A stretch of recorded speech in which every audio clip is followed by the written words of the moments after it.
Attention, salute, pledge. I pledge allegiance to the flag of the United States of America and to the republic for which it stands, one nation, under God, indivisible, with liberty and justice for all. Mrs. Almond, would you please call the roll?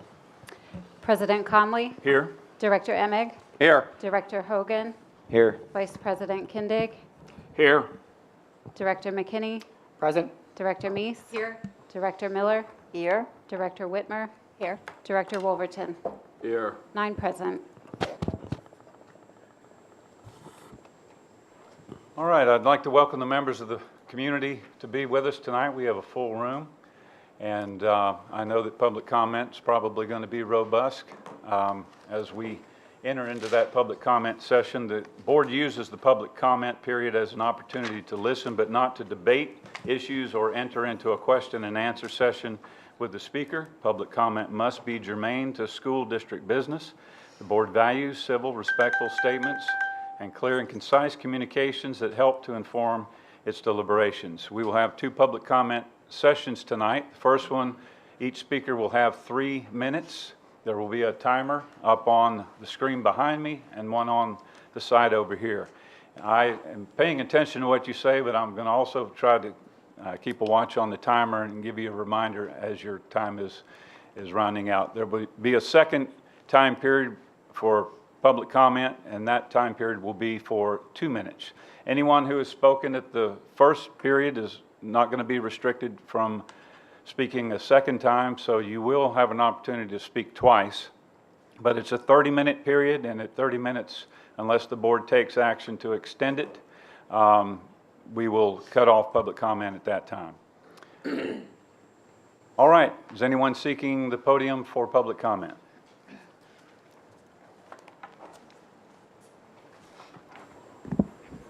Hello, Nolan Smith. I am the engineering teacher at the high school and also the Skills USA advisor, and I'm just here to provide a little update of our 4 students that we had just attend National Leadership and Skills Conference in Atlanta, Georgia. Our 4 students that we took, one is a state officer for the state of Pennsylvania. He participated in leadership activities and workshops the entire week and building his leadership skills, parliamentary procedures, meeting etiquette, and so forth. Our 3 other students, we had a team of 2 students that consisted of Ethan Deerdorf and Alex Roman. They competed in web design competition, and they actually placed 3rd in the nation at the competition. Wow. Thank you. And we also had another student, Landon Farley, who competed in the architectural drafting competition, and he placed 15th out of 40 students at nationals as well. I also want to give a big thanks to the 2 companies who helped sponsor us to get the students to Atlanta, which is General Machine Works and Rohrball and Crabtree Associates. Without them, the students, I don't know if would have been able to go, but they stepped up and pitched in, and our students had a great time the whole week. So, thank you. Thank you, Mr. Smith.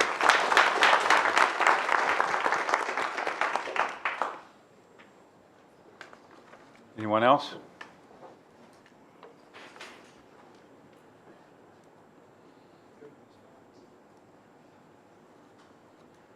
And just to clarify, I am 18. Good evening, Dover School Board members. I'm Phoenix Calhoun. I signed in on the sheet, and I am once again speaking to you about the anti-LGBT policies. I noticed there has been an addition to the policy. When talking about parents putting in a request for a student's preferred name, it says, quote, "The request must be provided in writing, specifically naming the gender identity, stating how the student has consistently, persistently, and insistently expressed the named identity, and including any other relevant information," end quote. So basically, students have to prove what gender they are. What do parents even write to that? And some students decide to go unlabeled with their gender because they don't want a label to define them. So what are they supposed to do? We don't have to prove anything to you. If you want proof that kids can identify as different gender, a simple Google search will do. Also, kids going by a different name and pronouns is hurting absolutely no one. In fact, everyone in high school knew me as Phoenix. Some teachers didn't even know that Phoenix was not my birth name. If anything, if I was still in school if this passes, it would be weird and unnatural for people to call me by my birth name because in their eyes, that's not me, and because Phoenix is who I've made myself to be. And when I first started going by Phoenix, my parents didn't know at first, and it was fine. Me going by Phoenix and they them pronouns hurt absolutely no one. If anything, I was hurt more from the bullying I got because of it. They would scream my birth name at me to sort of mock me in a way. We should focus on educating students on this topic so they have a lesser chance of getting bullied, since most bullying on this topic comes from misunderstanding and ignorance, instead of forcing these kids to hide who they are. All forms of bullying should not be condoned. As a board, you should have the students' best interests in mind. This is the opposite. You are not letting kids freely express themselves. And it's not like these kids are dressing inappropriately for school or anything. They are simply going by a different name. We use nicknames for people all the time. Some people's nicknames aren't even related to their legal name. Like me and my friends call this one friend George Bailey sometimes because he was George Bailey in the fall play, but his name is nowhere near George. Also, when teachers get married and their last name changes, no one has an issue. So why is it an issue for people to change their language for a kid's first name? I understand that not every single person is going to agree on what's best for the students, but this is actively hurting a certain group of students, which is so unfair. Instead of affecting one group of students, you should focus on doing stuff to help all of the students. As an LGBT student who was most recently in Dover High School in this room, I am hurt, I am scared. Just because I identify other than what you think I should identify as, it really breaks my heart to think that adults don't think I belong because I am different. I'm a human being just like you, and so are all of these other LGBT students. Thank you for your time. Thank you, Ms. Calhoun.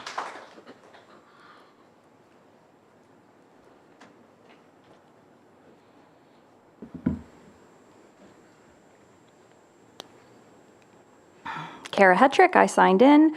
Good evening. First, I know she's not here, but I'd like to thank Dr. Cartwright for her service to the district and wish her all the best as she retires. I'd also like to mention how wonderful it is that last week, Governor Shapiro signed into law a historic education bill, which will result in an additional $1.5 million coming to Dover next year. While this isn't the amount we were hoping for, it is a great first step. If anyone would like more information, let me know. And thank you to all the Dover residents and teachers and staff who sent letters, attended rallies, and contacted their lawyers or their lawmakers to advocate for this funding. I am a parent of a Dover student. In June, I sent an email, a very long email to the board, and only received one reply. The response that I did receive was from Mr. Conley, who stated that he would share my email with his legal team and seek their advice. Question: when you said legal team, were you referring to our district solicitor, or did you mean the ILC? The outside group who has no actual interest in our district? Either way, I would appreciate hearing from them. It doesn't reflect well on the board when parents aren't allowed to hear directly from the legal teams advising the district. Are there topics being discussed during executive session that should be discussed at public meetings? As a parent, I'm justified in worrying. If the district gets sued, my child's education could be impacted. Speaking of legal matters, your recent notice of intent to look for another district solicitor is also very concerning. I hope this isn't related to the last meeting when Mr. Pratt was asked for his opinion on the ILC policies. The board has complimented Mr. Pratt many times on his performance, so why are we looking at other options? I'm glad to see that we have Mr. Wenger here tonight. I wish you could have come sooner, but I'm glad you visit us here in Dover. I would like to share a quote from you that you gave a few years ago. In America, there are a lot of things we're not going to agree on, and that's fine. That's part of being an American. But we should at least have room for those with differing opinions on these issues and not punish people with differing opinions. We should all agree on the virtues of love and respect. That should be our highest aim in the lives that we live and the legislation that we pass. We should neither dismiss the concerns of the LGBTQ community or dismiss the concerns of those who may hold certain religious values. We shouldn't punish either side. So maybe we should listen to you, Mr. Wenger, and respect both sides. Maybe we shouldn't put our district in legal jeopardy because of religious beliefs. Maybe we should judge less and love more. Thank you. Thank you, Ms. Hetrick.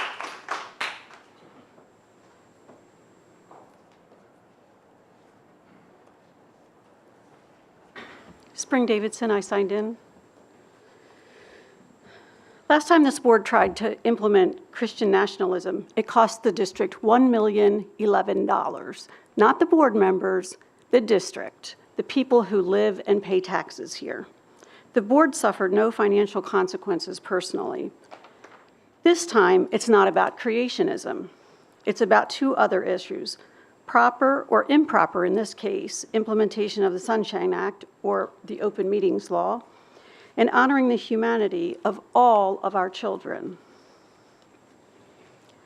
On the Sunshine Act problem, there are 3 criteria under which the Sunshine Act is enforced: that the public can attend, as we are tonight, comment, as I am tonight and as others have, and participate as well. This is not participation. This is me talking at you and getting no answers, because you are not allowed to answer me. That is not what participation is all about.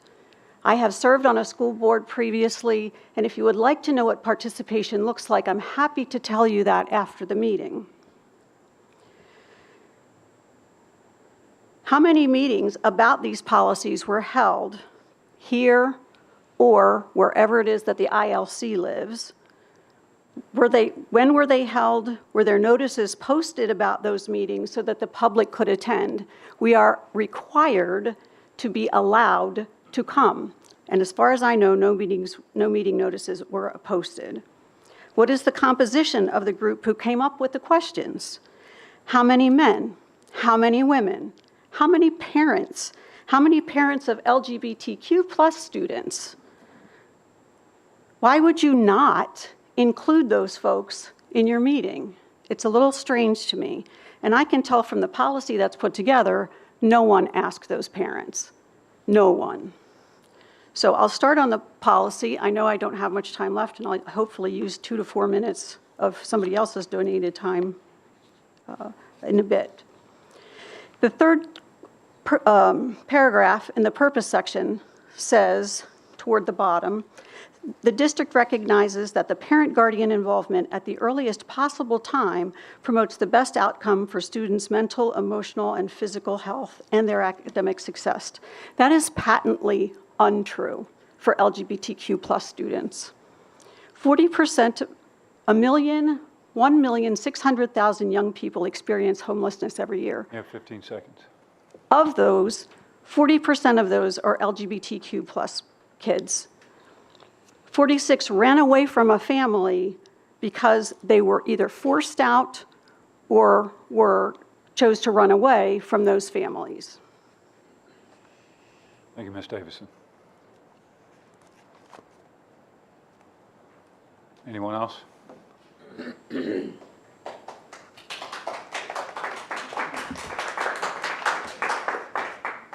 Sterling Walsh, and I signed in. In years past, the policies that are being presented here were basically assumed and not questioned, and there was really no need to put them in writing. But society has changed. They are not prohibiting a student from identifying as transgender or any other sexual orientation. Actually, that's really not the question here if we read the policy itself. However, the district is maintaining the official records for each student, and that includes the student's legal name and sex. Now, if you read the policy, the parents have the right to put on there whatever they want to put on there. The issue is parental rights. And the issue is that no minors are the responsibility of the parent or the guardian. Their rights and responsibilities should not be impeded, circumvented, or overruled by any representative of the school system, whether a teacher, a counselor, administrator, school board member, or official volunteer. To do so would put the school system in great danger of actually devastating lawsuits in that people are usurping the authority of the parents. Now, the issue is between the child and the parent. If students make legal name change, then that's their name, and that's what the school board has to go by. You really can't fight with that.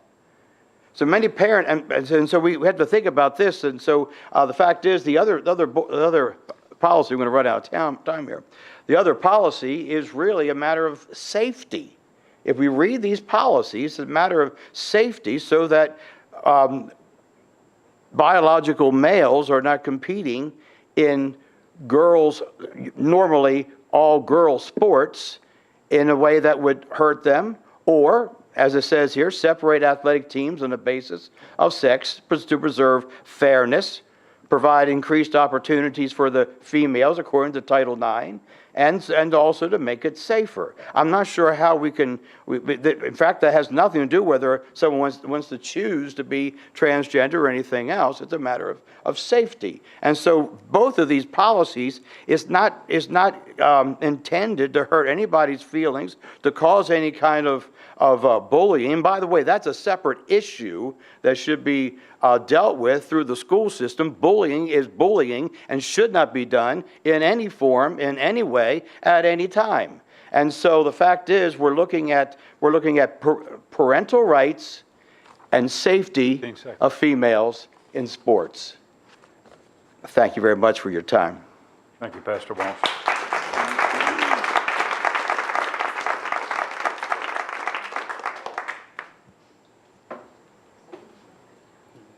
My name's Scott Stefanovich. I have, my wife and I have 2 sons. One just graduated a couple years ago. The other one will be entering 7th grade soon. I agree with the graduate that talked earlier, along with many other things on the same lines. Has nothing to do with safety. We have to worry about education. Don't worry about what they're doing. What a word is, what book they're reading, what the education, what our kids are learning. That's what it comes down to. If the issue doesn't have to do with what our kids are learning, then what are we worrying about? My kid is at school to learn. He is not there to worry about what somebody is calling him. I don't care. So if you're not here to worry about what he's learning, then why are you here? My kid is there to learn math, to learn social studies. He's not there to worry about what color his water bottle is and what name somebody is calling the girl next to him. This is ridiculous. All of these meetings and talking about safety to do this and who's playing what sport, and getting lawyers in to do this and that, and our kids are there to learn, and that's it. Everything you talk about, you just have to worry about the education of the kids. Thank you. Thank you, Mr. Stefanovich.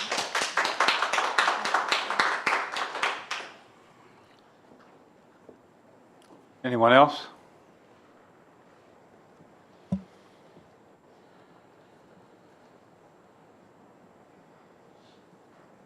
My name is Joyce Page, and I did sign in. This is an important night for all of us. And I am a lifelong resident of Dover.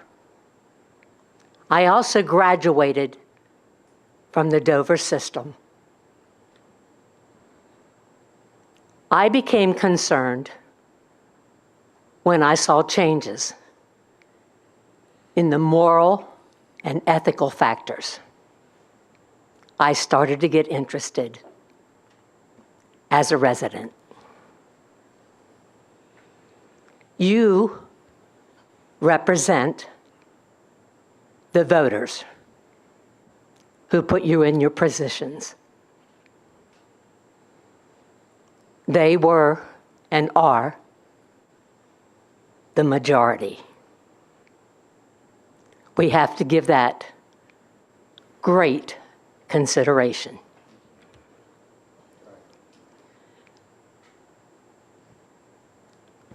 I have read your policies, Code 123.3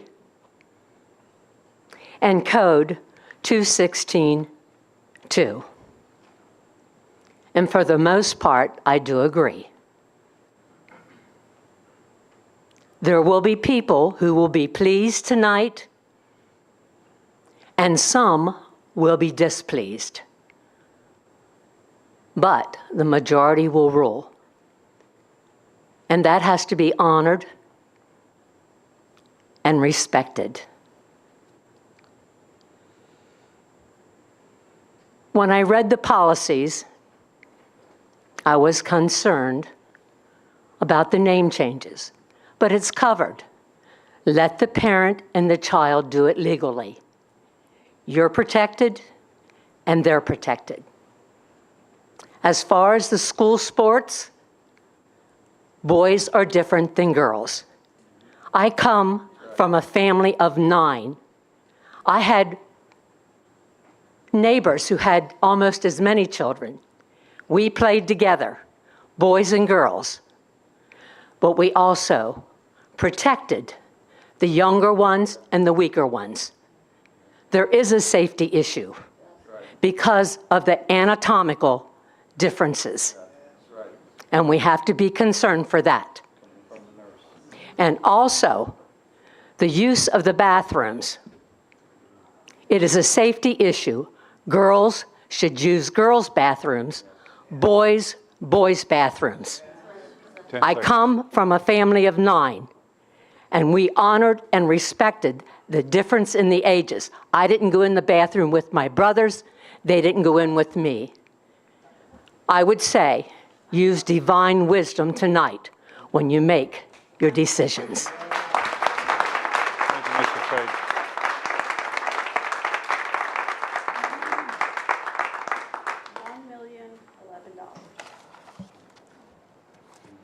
Anyone else seeking the floor?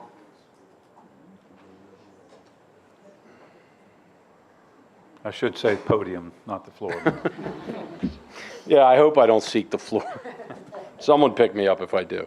My name is Ben Cerbello. I'm the associate pastor at Friendship Community Church, and I did sign in. And I was just kind of waiting for the Holy Spirit to prompt me, and he did through you. So I need to speak on to that truth statement. I heard truth tonight. I heard people, I think, confused on the policies. And the school board, you guys have to stand strong. And I'm just going to read to you from 2 Timothy 4, verses 2 to 5. So it just says this. It says, preach the word, be ready in season, out of season, convince, rebuke, exhort with all long-suffering and teaching. For the time will come when they will not endure sound doctrine, but according to their own desires, because they have itching ears. They will heap up for themselves teachers, and they will turn their ears away from the truth and be turned aside to fables. But you, be watchful in all things, endure afflictions, do the work of the evangelist, and fulfill your ministry. Your ministry, my brothers and sisters, is to guard the truth, is to guard honesty. And I heard here about a bathroom situation. I personally, my daughter's out of age of school now, and I would not tolerate if I knew a boy was in her bathroom pretending to be a girl. Just wouldn't happen. If you want to see righteous anger, look no further than that, and you'll see righteous anger. We need to protect, and that's safety. I know we're talking about sports, but where you have a boy infiltrate the girls' team, they're going to want to shower in the same locker room with the girls, and we cannot stand for that because that's itching ear kind of stuff. We have to stand for truth. It's not our policy, and I said this before, we're not here about feelings. Like if I want to call the sky strange, I'm tired of the word blue, and I want to look up and say, man, that's strange. It's still blue. That doesn't change the fact. Male is male, female is female. You can go back to the doctor who pulled him out of the womb, and they'll tell you exactly what and who and how. So if you need that evidence, then go back all the way to the beginning of that child. But we cannot stand and tolerate in our district, in our community, in our world, in our country, when truth is being disguised. We have to stand upon that. So God bless you guys. I hope you pray before you decide and let your conscience guide you. God bless you all. Thank you, Pastor Cerbello.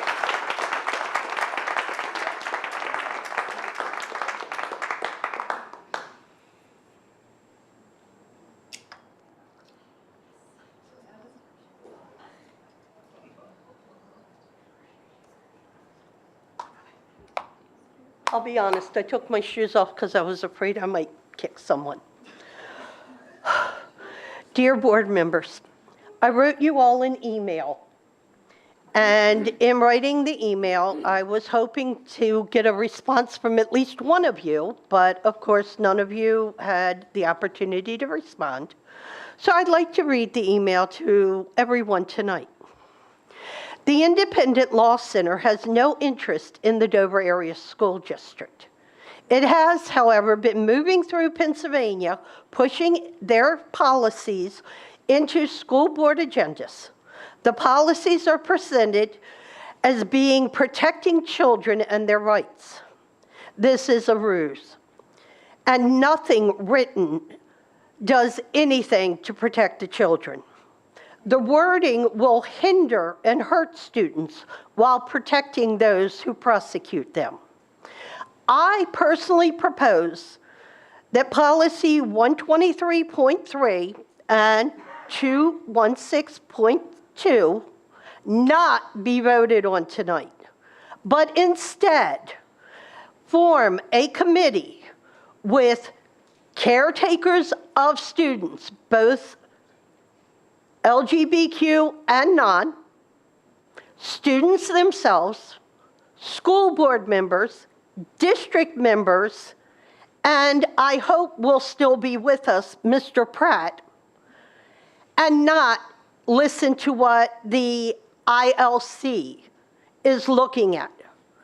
For one, we have no transgender students in any or on any of our sports teams. So that isn't even something that needs to be brought up tonight.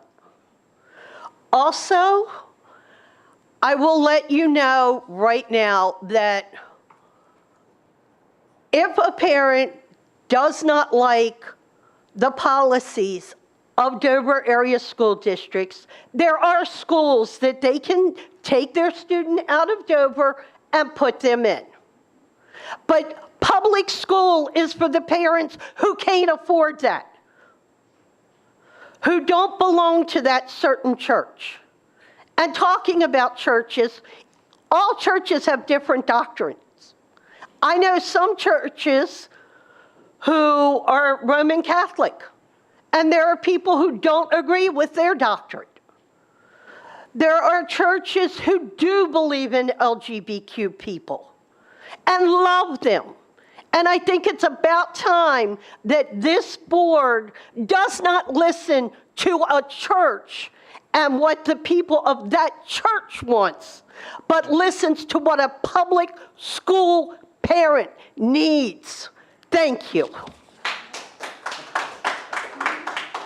Thank you, Mr. Vorts.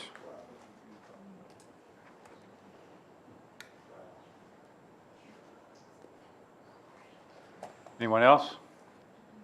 All right, the public comment session is closed. We go to our next section, Board President's Communication, announcement of executive sessions. We held an executive session July 15th to discuss legal and personnel matters. Our consent agenda, student activity, is open for discussion.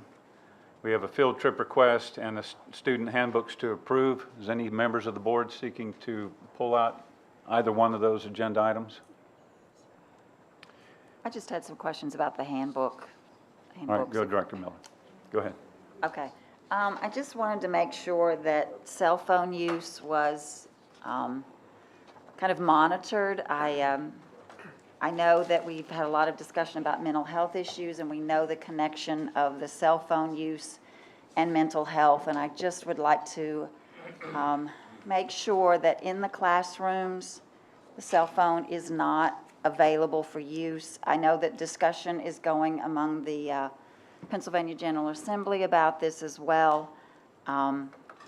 It seems like they could just stay in their book bags and not be out during class. And I do understand that it is the teacher's responsibility to police that, and it's not easy. Trust me, I am tutoring students, and I know how hard it is to keep them off the phone. I just would like to make sure that that is clear, that cell phone usage is definitely a hindrance to learning, and it is in the handbook. And also that parents are aware that they do have permission. There's a spot for permission to sign that they've seen the handbooks. I really think that parents should be looking at these handbooks, and that hopefully they are discussed at school as well, so that the students are aware of what the handbooks say and what they are required. It's pretty clear, according to, some issues that could happen, what the consequences are, and I hope that parents are looking at those consequences as well as the students. I think that that's really important. As far as behavioral health screenings, I know that those happen at each of the buildings, and I would just make sure that parents are again aware they do have the opportunity to opt out of those. Again, we do not want to encourage any mental health issues. We want to make sure that the parents are aware and can see the questions. So I would just really encourage parents to look at those handbook and look and see what is offering. I don't know if it's a possibility that we as a board could see the questions on the behavioral screenings. I've seen elementary at some point, but I've not seen the middle school or the high school questions. And I just was wondering if they are twice a year, 3 times a year, or how often the screenings are. And does it vary from building to elementary to high school, middle school? Dr. Howe? That was a lot of questions. Did you want me to take them all one by one? Or Sure. were they not all questions? I hope I wrote the notes down. The students have phones on their person at all times. We don't have lockers at the high school, so they do carry them with them.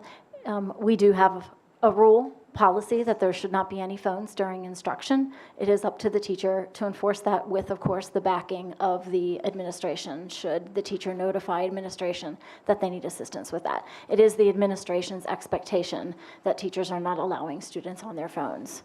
But we do not have a means at this point of saying you can't have them.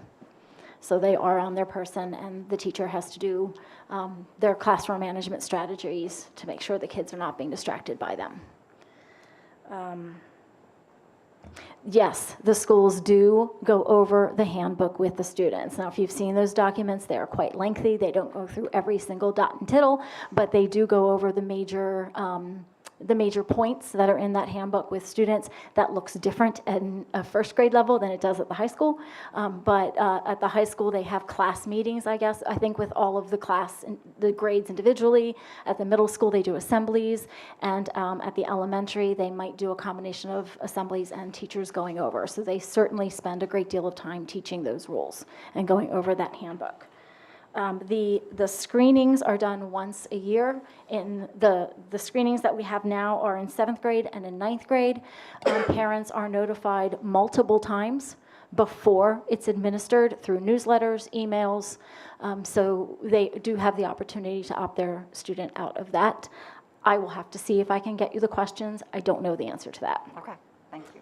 And that was the only one. That was it. Was that it? Was there any others? Yes, you did great. Okay. Thank you. And thank you, Dr. Howe. Thank you, Director Miller, for those questions. Director Whitmer.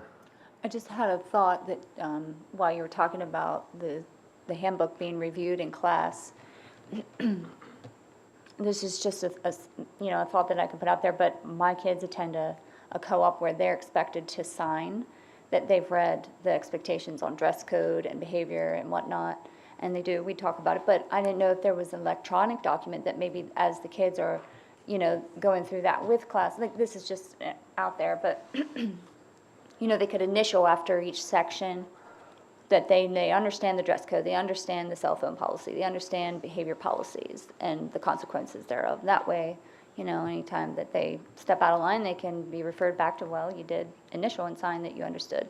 I mean, it just is an extra, additive to accountability for behavior. We don't necessarily have the students sign off on every single section, but this handbook is almost always referred to when we are addressing students, disciplining students, reteaching students, especially at the secondary level. The handbook is referred to and also with parents as well, so we do that.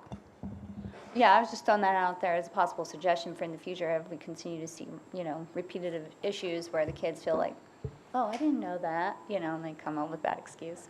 I have a question about, are there any particular sections that we feel like students are having trouble complying with? I would need a principal to answer that question. Okay, do we have one? Ms. Fossick?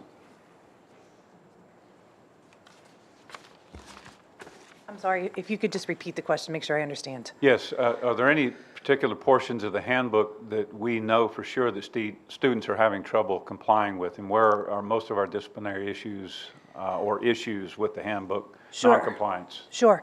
I can only speak for the high school. I can't speak for middle school or elementary. At the high school, cell phones are a big issue as far as keeping them put away when they shouldn't have them. That's one of the areas that's definitely a difficulty with students being able to comply. Dress code is another one. And both of these policies, it's not just the students, but it's also the parents that support the students in the choices that they make. So understanding what is allowed at home is then expected to be allowed in school. So it's a very fine line that we're able to do as administration. The other major, I wouldn't say major, but higher infractions that we have are disrespect, some insubordination, and not being where they're supposed to be, wandering the hallways. Those are our biggest ones that we have at the high school that we go over. We set our expectations. We go through PBIS, but those are the largest ones. So in light of Director Whitmer's recommendation, maybe we don't have them initial every section, but those ones in particular, so we can focus. So is that something possible? Yes, and it is something I'm talking about. We have a new AP now where we're talking about that. In the past, what we have done is for teacher expectations, they go over what the rules, policies, and expectations are, and then they sign up for each individual teacher. So what we are looking at doing now is doing a whole school for the handbook after they have their class meeting, and then signing it off and having the homeroom teacher check to see which students have not, and then if we need to pull them in after school to talk to those students of why they haven't completed it or signed it, and make sure that they understand what the rules and expectations. But in our class meetings, as Dr. Houck says, we go over what the major infractions are, especially attendance, drugs. We talk about administrative probation. We talk about fighting. We talk about the big things we don't want to see happen, which aren't very high numbers, but we need to make sure do not happen in the high school, and make sure that the students know that they can come to us if there are issues that we can talk about, but also that they know what the consequences are on the other side of it. And in the handbook is the code of conduct. And while it's a prescribed list, I would say, of what we do when there's an infraction, it's not necessarily step by step by step. It depends on the severity and the number of infractions for what we do. But we try to push kids back to looking at that so you know. It's like when I get my driver's license, I need to know if I speed, this is what happens. We try to do the same thing for students. Okay. Any other questions for Mrs. Faison? Would it be a possibility that maybe a code of conduct, a more concise list maybe of the problem areas could be put into a DocuSign form, electronic DocuSign form for, they could be emailed out to parents and students could both sign it electronically, it could be filed electronically? It's a possibility, but when you limit that code of conduct and you don't look at all three of the tiers, then the response is, well, you didn't tell me that. So that's why we have it broken out between what are low level to what are high level and is in there. And we also have our teachers this year going to be putting that on their Schoology pages, so that right now it's on our website, but not everybody goes to our website, so they use Schoology quite often, so it's there and it can be referred to. Not saying we can't, but I would be concerned with limiting to that and not giving them the full length of what's there. We could have the parents sign off on the whole handbook then. Yes, that is a possibility. It's The parents have to sign off that they've read the handbook. we do that when they sign in the beginning of Skyward. Yes. Mom handles that. So the Skyward signature, electronic signature replaces that signature card that's in the back Yes. of the handbook? Yes. Okay. We're just going to have students do an electronic signature this year. Okay. Any other questions for Mrs. Fasek? I was just curious, in regards to the cell phone question that Director Miller brought up, are the kids required to put it on vibrate, turn it off? Like, what is that? What is the expectation at the high school level? 99% of the time, the students have the phone on silent. We don't hear their cell phones going off. It's that as soon as they feel the vibration or something, it's out of their pocket and in their hand, or they hear someone else talking about so-and-so over here, oh, I just missed that on social media. So one of the things that we want to do to help the teachers with that is to focus on when is it appropriate and when is it inappropriate, and help them to understand what are appropriate uses for possible of a cell phone. For instance, if I was working independently on my class assignment and I wanted to listen to music, that might be an appropriate time when the teacher's not giving direct instruction. But when I'm listening to music, I don't need my phone on my desk. I don't need to be touching it. It's listening to music and it's put to the side. So part of what we have is a tool in the students' hands, and we have to be able to teach them how to use it appropriately. And that's part of what we are trying to do. The more that you tell students no and it doesn't exist, the more they're going to fight us on what it is. So I think it's appropriate usage and appropriate times. So has there never been like a carved out time for devices? Like, for instance, within a classroom time or during the school day, like what's the flex period or something like lunchtime, like that? I would say for some teachers, yes, there's a carved out time that they can use, and we're trying to implement that more consistently. MMA, which is their flex time, they're able to use them. Lunchtime is absolutely a time that they're able to use them. We see the students that when the teachers are enforcing it, that's when they need to use the bathroom all the time, to head out to use the bathroom so that they can check everything that's on. So there's always an escape. And it's, again, not trying to combat it with zero tolerance. It's trying to teach them the appropriate way and to let them know how it affects their schooling, and making sure that parents are aware as well. So cell phone infractions, when teachers write them up, that's communication to the parents so that the parents are aware. Some care, some do not. Yeah. Well, thank you. You're welcome.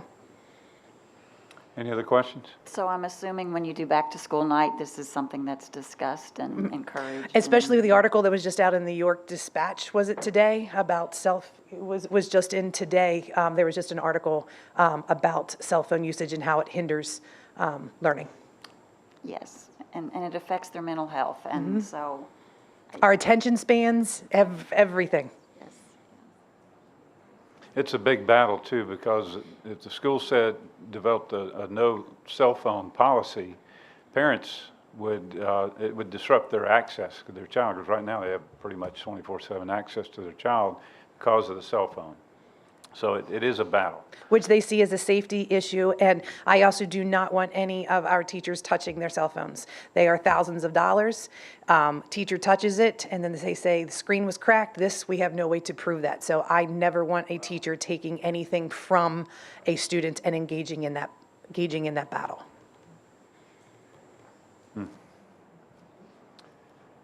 Any other questions? Thank you, Mrs. Fasek. I started to say your time is up. All right, so back to the consent agenda. We've spent a lot of time talking about the student handbooks as one agenda item. We have a field trip request for the high school Renaissance to Boston, Massachusetts toward the end of next year's school year. Does anyone want to pull anything out, or we want to vote on the entire agenda as is? Okay. Is there a motion to approve consent agenda 4.01? So move. Dr. Emig moves. Is there a second? I will second the motion. Dr. McKinney seconds the motion. Is there any discussion?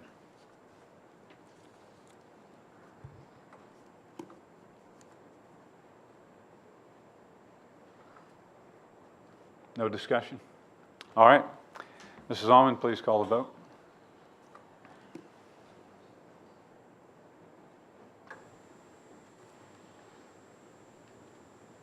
For those of you who may be attending for the first time, The board by policy votes electronically.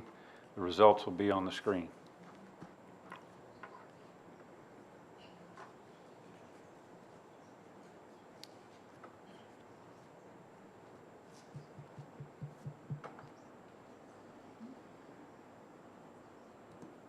Director McKinney, are you able to vote? It did not pop up for me. Would you like to do a voice vote? I vote yes. 9 yes. And the motion carries. Next agenda item is agenda item number 5, excuse me, the consent agenda. There are 6 items in this consent agenda. Does any board member wish to pull out one of the items? One or more? I just had a question about 5.07. All right, Director Miller?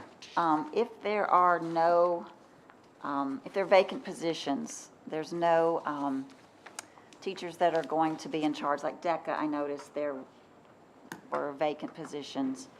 Does that mean that DECA would not be, what happens if there's vacant positions, in other words? Mrs. Jacoby, our HR director, is going to answer that. The vacant positions are posted positions because people have resigned. So you will be approving them to fill them as appointments come through. So DECA was just a recent resignation that we got when Mrs. Kress's resignation was on here from our business education program. So as we fill her position, and we will be posting that this week to allow people to apply for it. So those vacant positions would come up as appointments for you in the next couple months. Okay. Thank you. Any other questions? I have a question for Mr. Pratt. On 507, if I have a relative on that list that does not reside in my home, do I need to recuse myself from voting on that approval?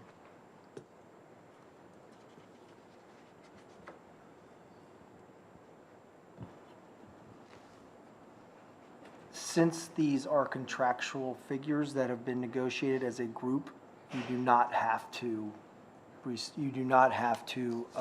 abstain from voting, as it is contractual, and that price is set up through the contract. So it's not something that you independently are negotiating for that individual. And since it's a group, the Ethics Commission has determined in the past that that you are not, it is not a conflict of interest for you to vote on the grouping of payments for everybody on that group. Okay, thank you. All right, no, there's no board members seeking to pull any of these out, so the 6 agenda items contained in the consent agenda are appointments, resignations, terminations, transfers, leaves of absence, the 2024-2025 game worker fees, which the fee sheet is attached to the agenda item, and the 2024-2025 school year athletics and extracurricular reappointments. Is there a motion to approve consent agenda 5.01? So moved. Director Emig moves. Is there a second? I can second. Director Miller seconds the motion. Is there any discussion? I have a question. What do we do, how do we determine the rate of pay for these positions? Mrs. Jacoby?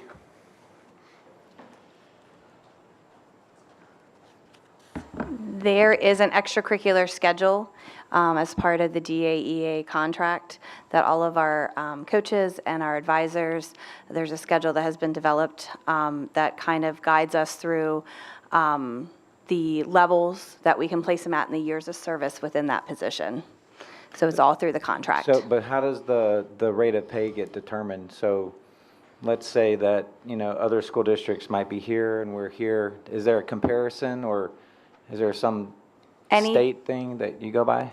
We do, as HR peers in different districts, we always are sharing our rates of pays and to see if we're competitive. Any changes to the rate of pay would have to go through negotiations with the professional union, DAEA, because that's all contractual in the contract on how the units are developed, on the per rate per unit. All of that's contractual. So it is some oversight through this DAEA organization? Okay. Yep, our professional teacher union. Mm-hmm. Okay, thank you. Okay. Any other questions for Ms. Jacoby? All right, it's been moved and seconded, and we are in deliberation. Is there any further discussion? Hearing none, Mrs. Allman, please call the vote.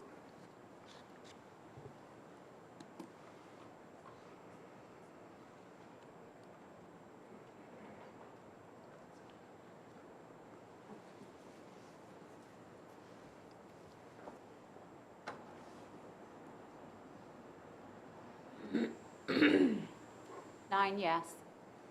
And the motion carries.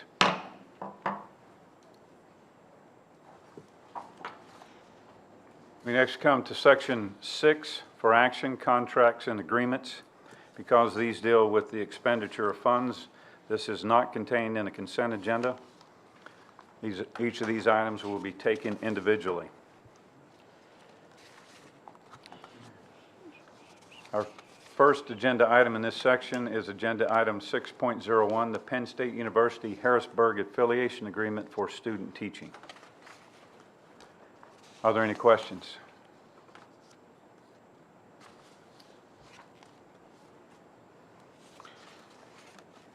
Hearing none, is there a motion to approve? So moved. Director Emig moves. Is there a second? Second. Director Kendig seconds the motion. Is there any discussion?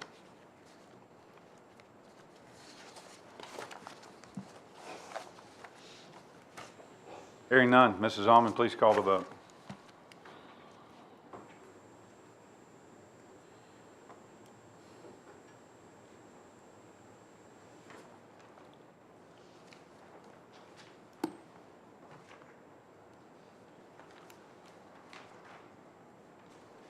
Nine yes. And the motion carries. Next agenda item is agenda item 6.02, the 2024-2025 agreement and addendum with Hoffman Homes Incorporated. Just for the benefit of the public, Dr. Howe, could you please briefly explain Hoffman Homes? Yeah, Hoffman Homes, you can read in public comment that it is an alternative education placement for students with emotional disturbances or behavioral needs. These are students whose needs are more than what we are able to provide them here in a public school setting. These are students who have been through Dover, and we have made that determination that we simply cannot meet their needs. And so this is the least restrictive environment for them to be successful. Thank you, Dr. Houck. Are there any questions from the board? Dr. Houck, do we have any students currently or have been attending Hoffman Homes, or is this? I believe that we have. I could not give you a number, though. I would have to. We do. We do, but I don't know how many at this point. Thank you. Any further questions? I just have one. These are standard template agreements we're just renewing for this year. There's no changes from the previous years that you're aware of? Not that I'm aware of. Okay. All right, is there a motion to approve? I'll make a motion to approve 6.02, agreement with Hoffman Homes. Second. Director McKinney moves. Director Emig seconds. Is there any discussion?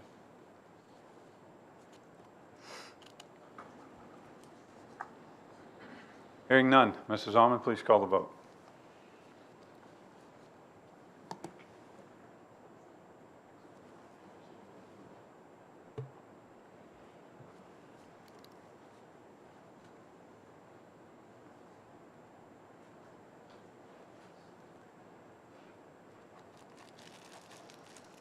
Nine yes. And the motion carries. Agenda item 6.03, the 2024-2025 agreement with Specialized Education of Pennsylvania, SESI, High Road School of Southern York County. Dr. Houck, could you please briefly explain this facility?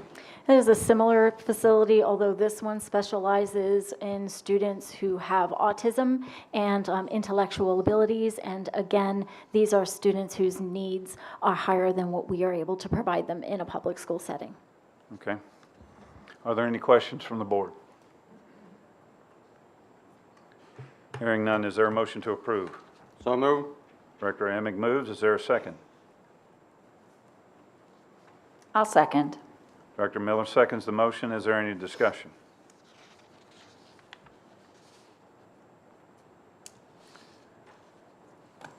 Hearing none, Mrs. Almond, please call the vote.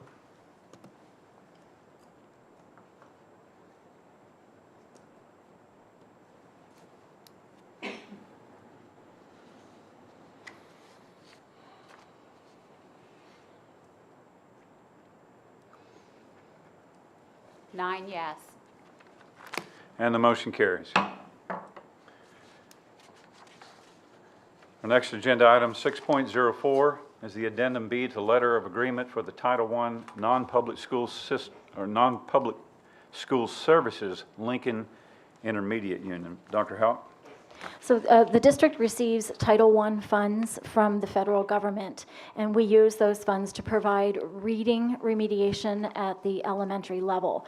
We are obligated, since they are federal funds, to provide those same services to non-public schools if those non-public schools have our Dover resident students who are economically disadvantaged. So we are obligated to funnel some of those funds over to those non-public schools, which means we're required to provide those remedial reading services. We can provide them ourselves with our own reading specialists, or we can contract with the IU, and we contract with the IU. So they are the ones that on our behalf will provide reading specialist instruction to those students in the non-public schools. Okay, so the actual contract agreement was signed for the 2023-2024 school year. What we are acting on now is the addendum B. Is that correct? That is correct. The addendum is just that we're renewing the contract as is with no changes. Okay, are there any questions? Hearing none, is there a motion to approve? So moved. Director Emig moves. Is there a second? Second. Director Kindig seconds the motion. Is there any discussion? Hearing none, Mrs. Almond, please call the vote.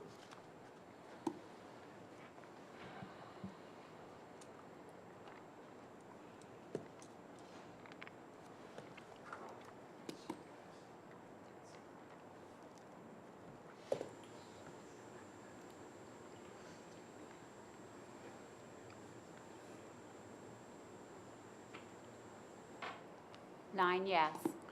And the motion carries.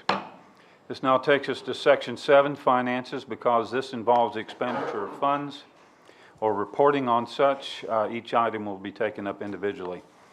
Agenda item 7.01, increase in adult beverage, or adult beverage. We don't serve those here. I vote no Yeah. on that one. Times have changed, haven't they? I oppose. Seconded. Increase in adult breakfast prices. Big difference. Yes. Although some would say children shouldn't drink coffee, right? Increase in adult breakfast prices to $2.85 and adult lunch prices to $4.65 for the 2024-2025 school year. There's an attachment with an analysis. Are there any questions? Hearing none, is there a motion to approve? I'll make a motion to approve 7.01, an increase in adult breakfast and lunch prices for the 24-25 school year. Second.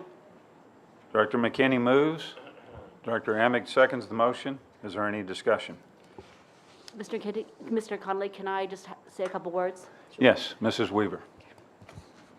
I wanted to give a shout out to Ms. Bernard and her nutrition team.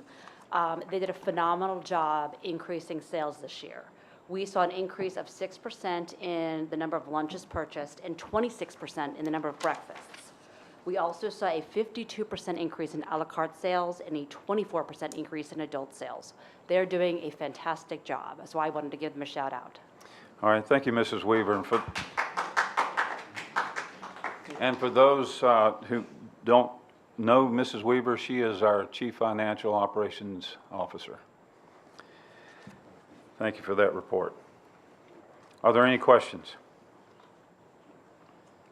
Any further discussion? Director Hogan? I just have a quick question. What's an adult cell? Is that students or is that for teachers? It's for staff, any staff members. Okay. Yeah. Okay. So thanks. because a student lunches, they go through the federal reimbursement money, so this has got to be separated. Okay, thank you. Can I eat there for $4.85? The food is delicious. She didn't say no.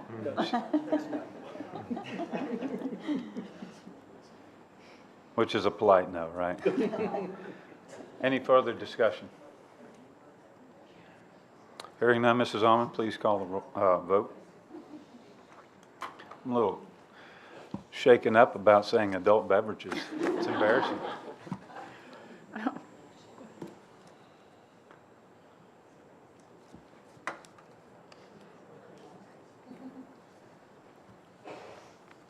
Nine yes. And the motion carries. Our next agenda item is agenda item 7.02, which is an extensive bills paid report. I'll recognize the treasurer. Okay, I did have several questions for Mrs. Weaver, which she did answer. The first one was about some McGraw-Hill purchases for approximately $2,400 total. She responded those are special education textbooks with teaching materials. Here's one that stuck out to me, super shoes. There was approximately, don't have the total there, but there was a significant amount purchased for shoes for the facilities crew. Okay, is that something we normally do on a rotational basis, or Mr. was Gobi is it going to just come up and talk to about use it. up the end of the year budget, or what was the scenario with that? The Super Shoes is a contractual obligated through the support staff union Okay. to provide outerwear and shoes to our custodial staff. Okay, so it's an ongoing, regular. Yep. So when you say outerwear, you're talking like rubber boots? Winter coats, hats, gloves, boots, sneakers. It's been in the contract for a number of years. It's an allotment they get every year. All to be used on, It's done in on the any job. government contract. Those are for them to use on the job. Yes, We're not yes. buying winter coats Yes, to for use on the fashion, job. right? Yes, Purchased yes. on the job. I apologize. Yes, to do on the job. For Okay. when they're shoveling the snow, getting school open. Are these uniforms or logos that recognize who they are, or is it just plain?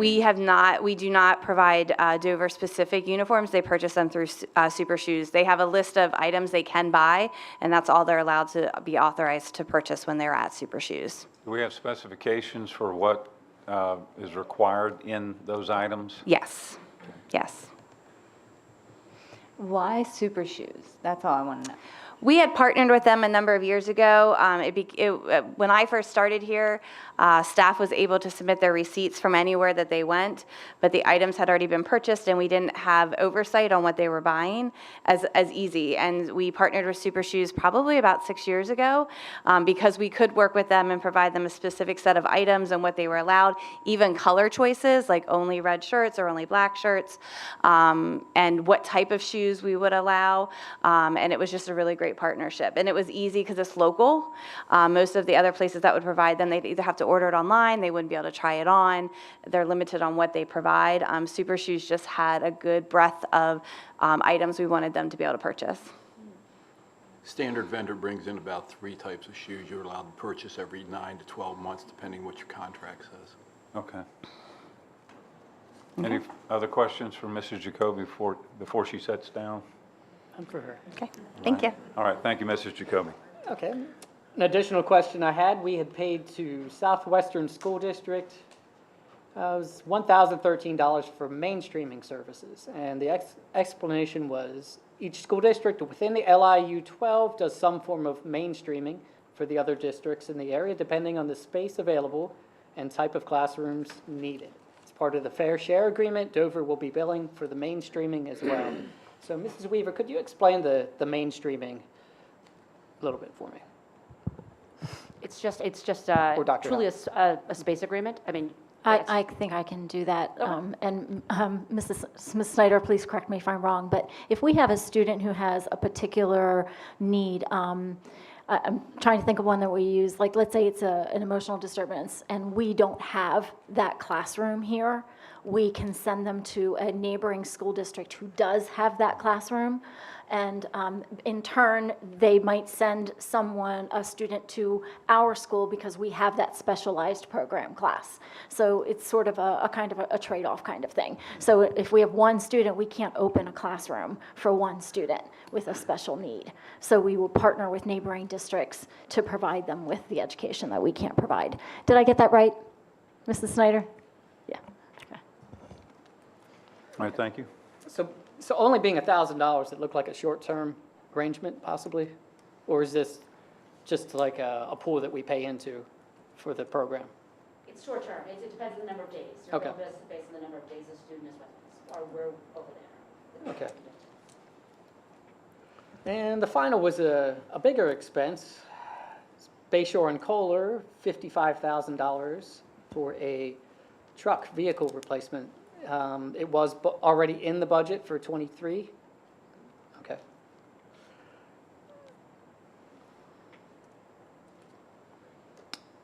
And that was it. Did any other board members have questions? I just have one in regards to Heritage Lawn Services. They showed up with a few invoices, so I was just curious what services they were providing to the district. Usually it's lawn care, but I can't say, I can't give you the exact details, but it's typically lawn care. Thank you. Are there any other questions? Does that conclude your report? It does. Okay, thank you, Treasurer McKinney. Is there a motion to approve the bills paid report? I'll make a motion to approve 7.02 bills paid. Director McKinney moves. Is there a second? Second. Director Amick seconds the motion. Is there any further discussion? Hearing none, Mrs. Almond, please call the vote.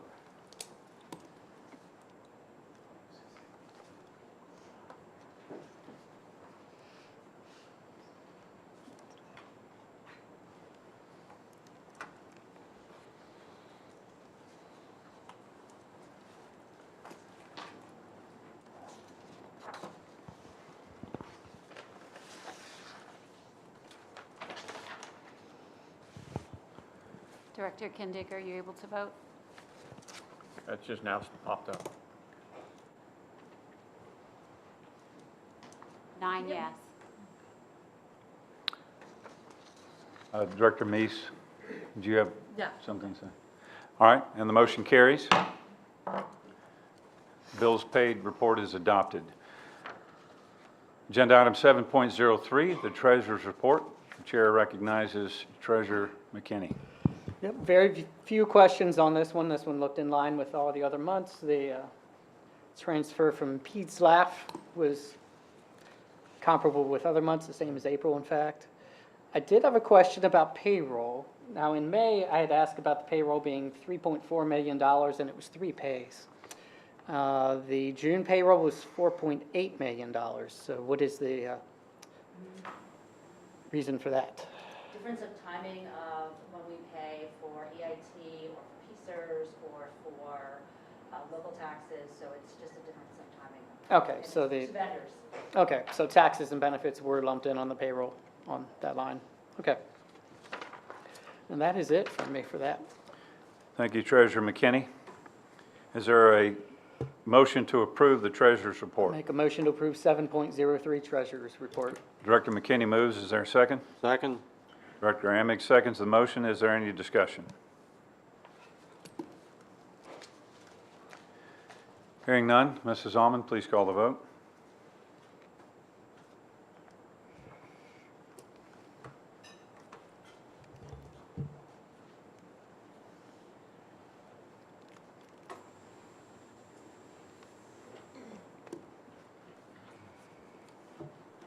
Nine yes. And the treasurer's report is adopted. We're now in section number 8, the action section. We have 8 separate agenda items in this section. The first is agenda item 8.01, the 2024-2025 Transportation Department approved driver listing. The entire driver listing is included as an attachment. Are there any questions? Solicitor Pratt, if I am related to a driver, they're in my household, should I recuse myself from these votes? You should only recuse yourself in regard to the one vote, not all the votes. Okay. Solicitor Pratt, how would we qualify his vote? You can take the one name out and vote on that one name individually instead of as the grouping. Okay. Dr. McKinney, how do you choose? So my options are to pull that name out as a separate vote? You can request to pull that name out as a separate vote, And what or was you the- can recuse yourself from the entire vote. I'll recuse myself from the entire vote for confidentiality then. All right, thank you for that. Let the record show that. Are there any questions concerning the driver listing? Hearing none, is there a motion to approve the driver listing? So move. Dr. Amig moves. Is there a second? Second. Dr. Kindig seconds the motion. Is there any discussion?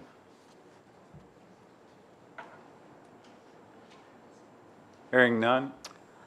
I do have one, actually. Director Whitman. Throughout this past school year, we approved a lot of additional drivers. Is that just consistent with need-based? So this is a general approved driver listing, not all the, like, I guess I should have asked prior, but, No, this is fine to ask.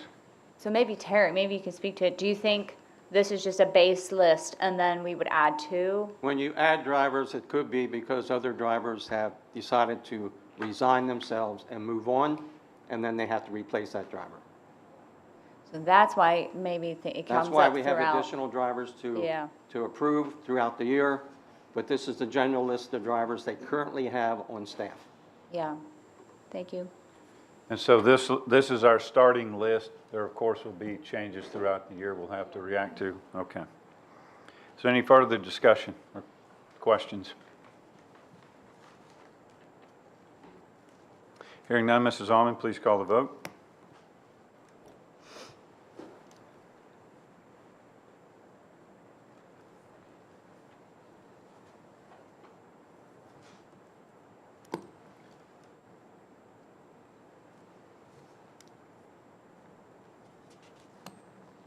Eight yes, 1 abstain.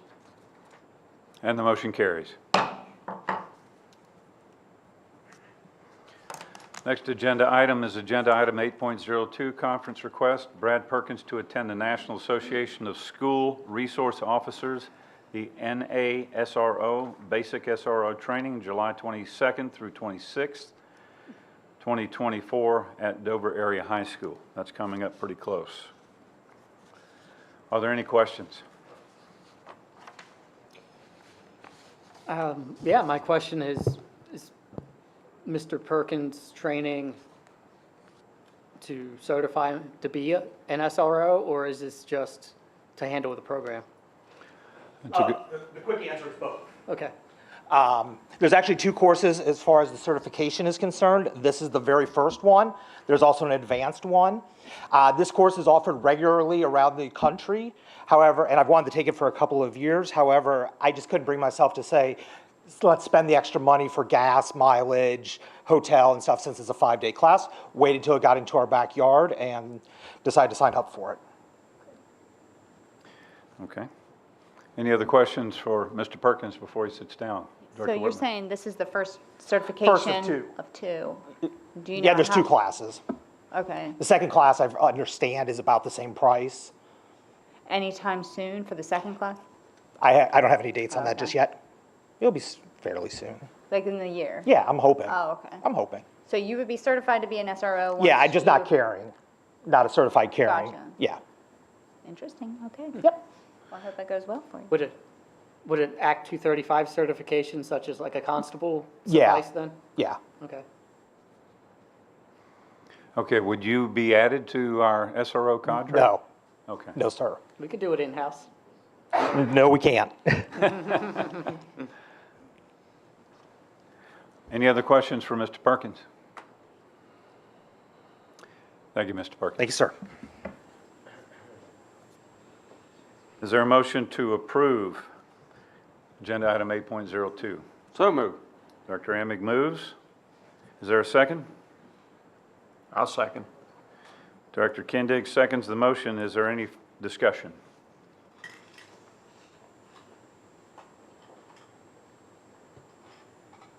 Hearing none, Mrs. Almond, please call the vote.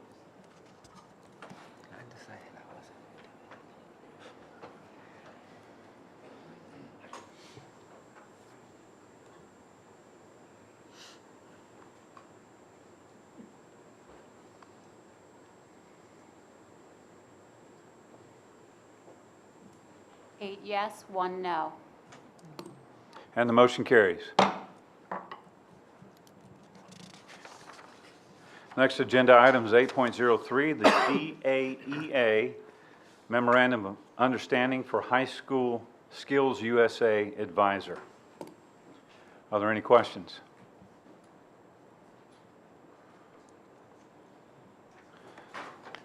You propose an MOU is an attachment.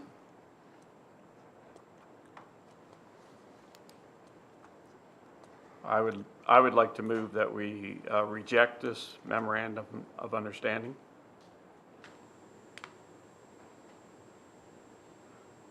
Okay.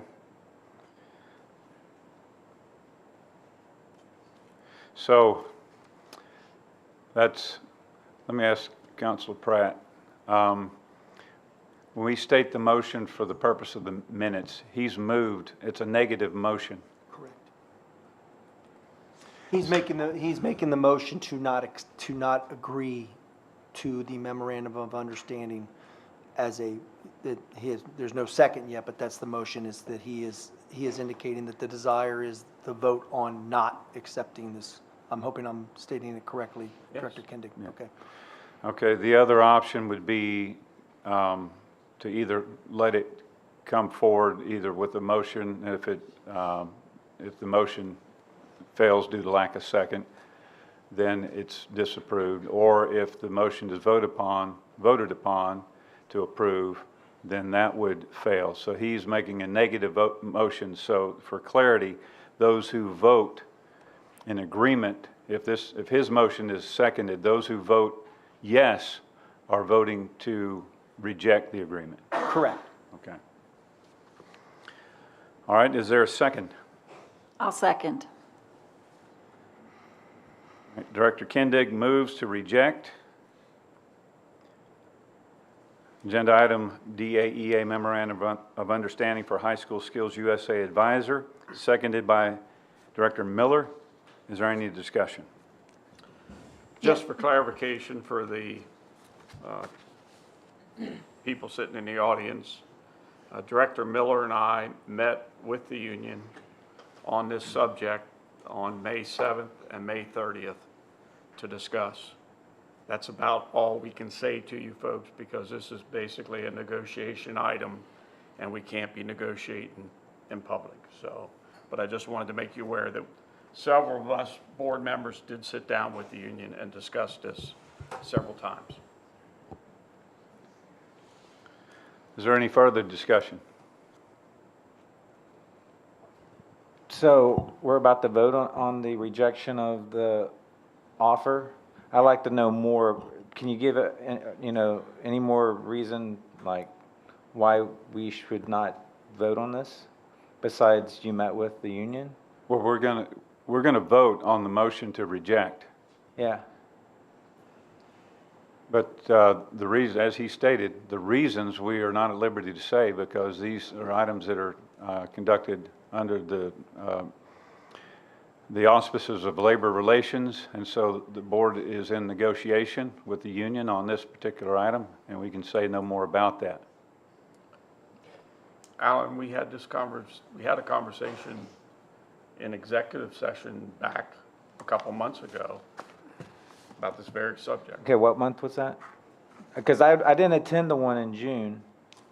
That's when you did it. It may have been in. I was in No, Texas. it would have been in May. It would have been in May because Director Miller and I met with them in May. Okay. That's all I need to know, thanks. Are you able to say if there are further negotiations expected? Is that the reasoning for delaying this? Let me ask first, Mr. Pratt, are we at liberty to say any more about this? Well, I mean, you can answer the question regarding if there's going to be any further discussions about it. That's not stating anything Okay. out of ordinary. Yeah, I'm up to speed on the prior negotiations, but I'm simply asking, are we negotiating further? Dr. Kendig, would you take that? I don't think at this point in time we're sure of where this is going to go. Okay. Okay? We met with the union several different times. Mrs. Jacoby had some discussions, and out of those, it came that let's put it in the agenda and let the board decide whether they want to approve the memorandum of understanding or not. So that is where we are right now. If it gets rejected, I don't know where it goes next. I guess we'll find out. So if we voted for this, because I remember the meeting, and there was the deliberation that you were going back to the union to discuss an offer, and I haven't heard anything since.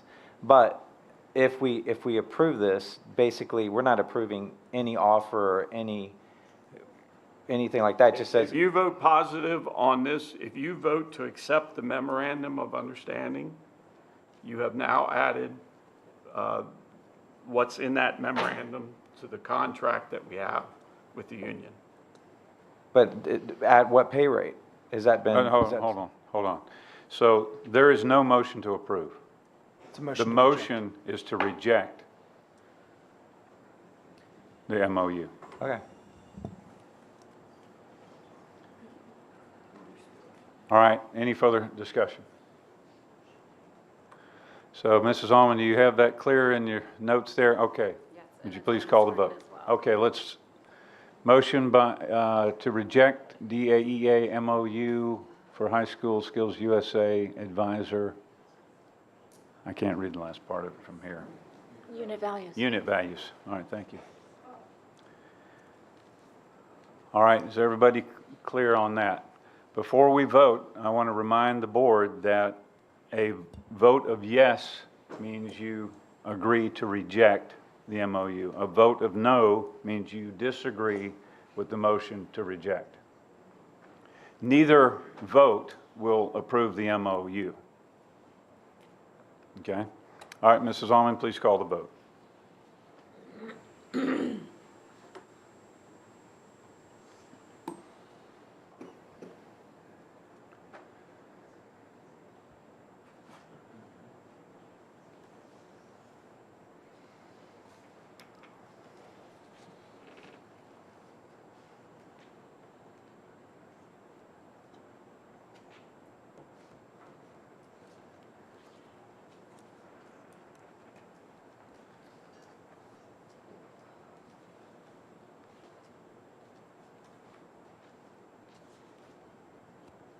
Director Hogan, are you able to vote? I didn't, hold on a sec, I'm sorry.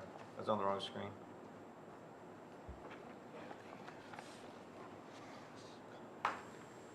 Seven yes, 2 no. And the motion carries. Agenda item 8.04, the Smart Pass Digital Hall Pass Quote. Chair recognizes Interim Superintendent Dr. Halk. If you would please describe this system, and while you're at it, go ahead and talk about the relativity of this to the next one, agenda item. If you don't mind, I'd like to have Mrs. Fasek come up, and I believe Mrs. Miller is coming as well. They are at the high school and can do a much better job than I can. Excellent. Yes, working with Mrs. Miller, she is doing her internship for her principal certificate, so that's why we have worked together on this. One of the things that I had talked about before when we were talking about the handbooks was the wandering in the hallways and having students where they are. Right now, what we use are paper passes. Paper passes can be taken from teachers' desks. Paper passes can be forged, all of those things. Not that our students do that, but they wander and they're in constant places. They also, I talked about the bathroom usage of how often they're using the bathroom and going, and we don't want to deny them of using the bathroom.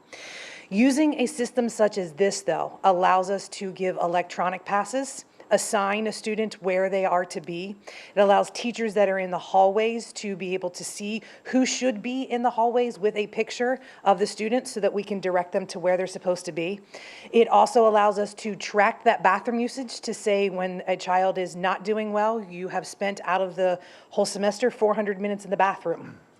And able to, and 400 minutes is, like 5 minutes a day when you add it up. So we're able to provide that data. In addition to that, we have students that shouldn't be in the hallways at the same time. Perhaps we know of a potential fight that could be happening. We can restrict that student A and student B are not able to get a pass at the same time so that they wouldn't be allowed out of their classrooms. They would use their iPads, which is, this is another feature of having every student having an iPad where they request to use it, the pass comes into them. I'll let Mrs. Miller speak a little bit more if I'm not giving every detail. And then their iPad sits on their desk and they have a countdown of time that they are able to go to the bathroom and get back. It also will allow that for specifically during our MMA times, if a teacher needs to see a student to make up a test, to get remediation, to work on homework, they can assign that pass and then they can log whether the student showed up or not. And it's more documentation and data that we can show and explain to parents. But it also helps us to keep a tighter control of what's happening in our hallways without engaging in conversations and power struggles in the hallway once the students are already out. Mrs. Miller, did you want to add anything? The only other thing that I would add is one of the nice features, in addition to the things that Mrs. Fasek talked about, is their ability to request a pass. So right now, if a student wants to go to guidance or the nurse, they might say, hey, can I go? And you let them go to see if they can get a pass. So they're in the hallway twice as long. This way they can just send it electronically. The guidance office can say, yeah, come on down, or no, I can't see you now, but here's a pass for 2 o'clock. So it also makes that more efficient and keeps kids out of the hallway when they don't need to be there. The student would still have to ask permission from the classroom teacher, though, to leave the room, correct? Correct, but then they create the pass, so we also don't have teachers sitting and writing passes. So it doesn't distract from the flow of instruction. So the flow of the work is the student says, hey, can I go to the restroom? The teacher says, yes. The student creates the pass.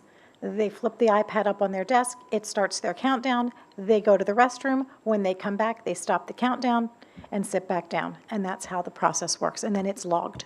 And if Johnny asks to go to the bathroom and I can see that Johnny has had 15 minutes out of every previous hour in all of their classes, I might go, can you try to be a little quicker this time? I'm not going to say you don't need to go, but let's understand that we've spent 5 hours out of the classroom today if we've got somebody who's having an issue. Any other questions? Yeah, I wanted to find out, first of all, is this a program that is being utilized in other school districts that you know about, and any feedback from? There are many, many schools nationwide that use this program or programs like these. We started this search last summer, and I think I worked with 5 different companies to look at the combination of features and the price that they had and the ease of use for the staff and the teachers. These guys work with, I want to say, at least 12 or 1,300 different school districts. Mm-hmm. Any in York County? Yeah. I would need to ask that. I don't know for sure. I do. Oh, there you go. I do, in our principals consortium that we talk, several of, and I don't want to state districts because I'm going to say the wrong one because I'm just relying on recall for it. But I believe West Shore is one of them that uses, Ms. Snyder, am I correct? Yes. that they used it there in the school that she was in, and I am very close with that principal, and how the amount of data, the documentation, and like she said, the flow of just to keep students where they're supposed to be has been very, very beneficial. The new AP that's coming in, they had used it in Baltimore as well. She was familiar with it, and she really liked the benefits of it as well. So let me get this straight. So our current policy is the kids, when they want to use the bathroom or go to, say, guidance, they request a paper pass from you. So they literally have to get out of their seat or raise their hand or whatnot and have that communication with you. So this takes the communication out of the whole, as far as creating the pass goes. And then maybe a teacher receives the notification that they want to do this, you know, exit of the It room. doesn't take away the communication. So if you wanted to go to the restroom right now and you were a student in my class, you would say, hey, can I go to the restroom? I would say yes. You would then create the pass. After getting a yes. After getting a yes. Okay. But all I have to do is say, yes, you're going to do that. You're going to flip up your iPad so I can see that you've created the pass. We don't have to stop flow of instruction for everybody else. And then you go do what you need to do, and then you come back. So you're also not dealing with a piece of paper in the restroom where we actually want you to wash your hands and not worry about holding onto the piece of paper. And where it would help is if they needed to see their guidance counselor, instead of, as Mrs. Miller said, stopping and saying, can I go to guidance? And then we're not sure if the counselor is available, if there's anybody there. They're able to just request the pass from their guidance counselor. The guidance counselor can look at their schedule and say, can't take you now, but I can take you at 2 o'clock and issue a pass for them, and then they can show the teacher the pass to be able to go. So I was sitting here thinking, oh, this is awesome. And then I thought, wait, this is just maybe an unintended consequence of taking out the may I go first and then create the pass. But if a student thinks, I can just get on here and create passes and then say, this is what I need to do. And then they just start expecting their yeses, right? So it would be communicated to the teachers that, hey, you're going to have to okay this, and then they create the pass. Like there's no kids just saying, well, I created my pass and I need to go. Correct. Okay. And again, as a teacher in the classroom, you're going to be able to tell because that student has now gotten up and they've either got a pass showing or they don't. Yeah. So, I mean, that's kind of a visual check, but yeah, I don't foresee that students will be doing that very much. Okay, thank you. Is there any provision to allow them to use their personal devices with a downloaded app? It's only going to be used through the iPad? We would prefer that they not, because that's another incentive to be playing on your phone during class. Right, that's what. If there's my a concern true was. emergency, I can still write it on a Post-it note. Like, we're not going to have somebody not able to go to the bathroom just because their iPad is not charged, but this should provide incentive for them to keep their iPads charged and to use their iPads for school things, and we really don't want to incentivize phone use. Okay. So this would be integrated with Schoology, as far as I understand, on here? It's a separate program from Schoology. For the integration, I think you're looking at Quizzes, which is the second one on the list. It's on the same proposal. It's its own app on the App Store. The ratings from school districts are pretty good. Students do go on and downvote the app because they don't like having to ask for permission. But that's why if you look on the App Store, sometimes the ratings are a little off because students don't like having to ask for permission. It sounds like it could be useful in incident reporting and tracking as well. One of the other benefits is, let's say you have an actual fire or some other emergency in the building, you know where every single student is located. So if you're going in to find your missing folks, you know where they're supposed to be or where they've said they're going to be. So from a safety standpoint, that's very good. And in an emergency, the office has the ability to lock down all passes. So if it's no one in the hallway for a medical emergency or some other incident, they can just shut down passes. So perhaps even in an instance of bathroom vandalism, maybe you could use this to help track down who might have been out that time. And We can actually assign the restrooms that students are supposed to use. So students on the second floor use second floor restrooms. Students on the first floor use first floor restrooms. So we should be able to tell even if a student is out of area because it's going to flag that they're to be going to the second floor restroom or a first floor restroom. And my one other question is, as far as informing parents that this is going to be used, will we just include that on the back to school night as a That in my newsletters, I said monthly newsletters. Okay. So this would be, that education would be to parents in the newsletter. Okay. There was something I remember, we had a conversation about this, about tracking of location of students. So does this track the location of the students in the school? It does not. It's on their iPad. So when they say, I'm going to the restroom, I'm going to the first floor restroom, their iPad's staying on their desk. We're not tracking them while they walk to the restroom. The teacher on hall duty who sees them is going to have a list of where every student is supposed to be. So if they see Johnny on the second floor rather than the first floor, and Johnny's supposed to be going to the first floor restroom, they're going to see that in the same way now that they would do a hall pass check, and they would say, hey, can I see your pass? Only so, but we're not actually tracking the physical location of a student. It's more of a log instead of a tracker then. It's more like a digital log. Now, in the explanation here that's on the website, and not on the company website, I'm talking about on the agenda website, it says the system is user-friendly and ensures the precise location of all students during emergencies. So how does that work? So it's going to say that Johnny's in the first floor restroom. Johnny has a pass to the second floor restroom. Wherever Johnny or Susie is supposed to be, that's what it's going to say. Now, could they be in transit between their classroom and that restroom? Sure, but that still narrows the area that you're looking in. Yeah, so that's a little bit misleading because it says ensures the precise location. So it's only tracking where they're supposed to be. Correct. So it tracks, you're either supposed to be in your class, or you're supposed to be in the guidance counselor's office, or you're supposed to be in the restroom, or wherever else you got a pass to go to. Right? Correct. It's not going to know the precise route you took between those two locations. I have a question about the quote. We qualified for a $4,000 discount, so this board, or this total request here is for $6,972, but the quote was for $11,234, and we qualified for a $4,261 discount. How did we qualify for that? Because I told them that it needed to come in under $7,000 or there was no way you would approve it. Why didn't you say 2,000?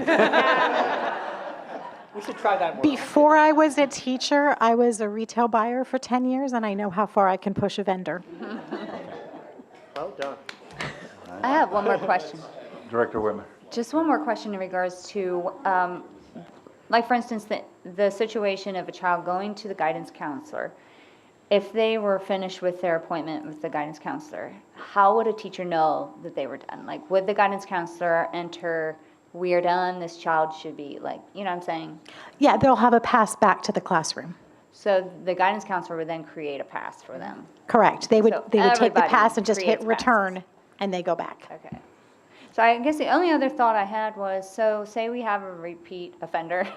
Sure. You know, many, many minutes out and they don't even care, like they're over their pastime. What does it look like for, you know, the reprimand or the consequences? Well, that goes by our code of conduct and for being out of an unassigned or being out of assigned area for where it is. So we have what we go down through for that, but it also provides where we can explain to parents of how many minutes they are missing classes and going out and doing that. We don't have the ability to provide that type of data as it is now and to show how that can affect grades by the amount of time that's out and missing. So our repeat offenders that we have are going to be, one, easier to spot, more documentation and data for how long that they are out, but we would go through our regular prescribed list of consequences for them. So I guess I was just curious if there's not, you know, a thought process of maybe we have to have, you know, a separate set of ramifications just for this pass process because, you know, maybe it's, oh, you did too many and you're taking advantage of it and now this is how many you're going to get, like that kind of thing. So that wouldn't really be in our code of conduct, right? Go ahead. Well, what I was going to say is occasionally there's a student who's on an administrative probation. I had a student this past year who did abuse some privileges, and there was an administrative probation conversation, and she had to carry a piece of paper, and we had to sign it every time she went someplace. This replaces that piece of paper. So there may be a case where the disciplinary action by administration is, hey, you only get 5 passes a day, or hey, you know, you need to check in. I believe administration can even set a flag if there are students they want to know when that student has walked into the hallway where it can tell them. So we have and we'll be playing with this too, to There's kind of find the opportunities. limits. But I think there are some opportunities there, because ideally we'd be preventative. We don't want to get kids in trouble. Sure. We want kids in class and Right. learning, and that's the first goal. Yeah. Yeah, good, thank you. So I have a question. The location of students, know the location of all students during an emergency. All students, is that the entire high school? Ideally, yes. And that occurs through knowing where the iPad is located in the high school? Correct. So could a student leave their iPad someplace and go someplace else? Yes. But it's not tracking their iPad location. It's on, I'm sorry, let me back up. It's on the iPad. So they're going to be programmed, like the iPad is going to know their schedule. So if they're in first period and they're in room 100, right, the iPad is going to assume they're in room 100 unless they've asked for a pass to go someplace else. It's not doing a GPS location on the iPad. It knows the program knows their schedule.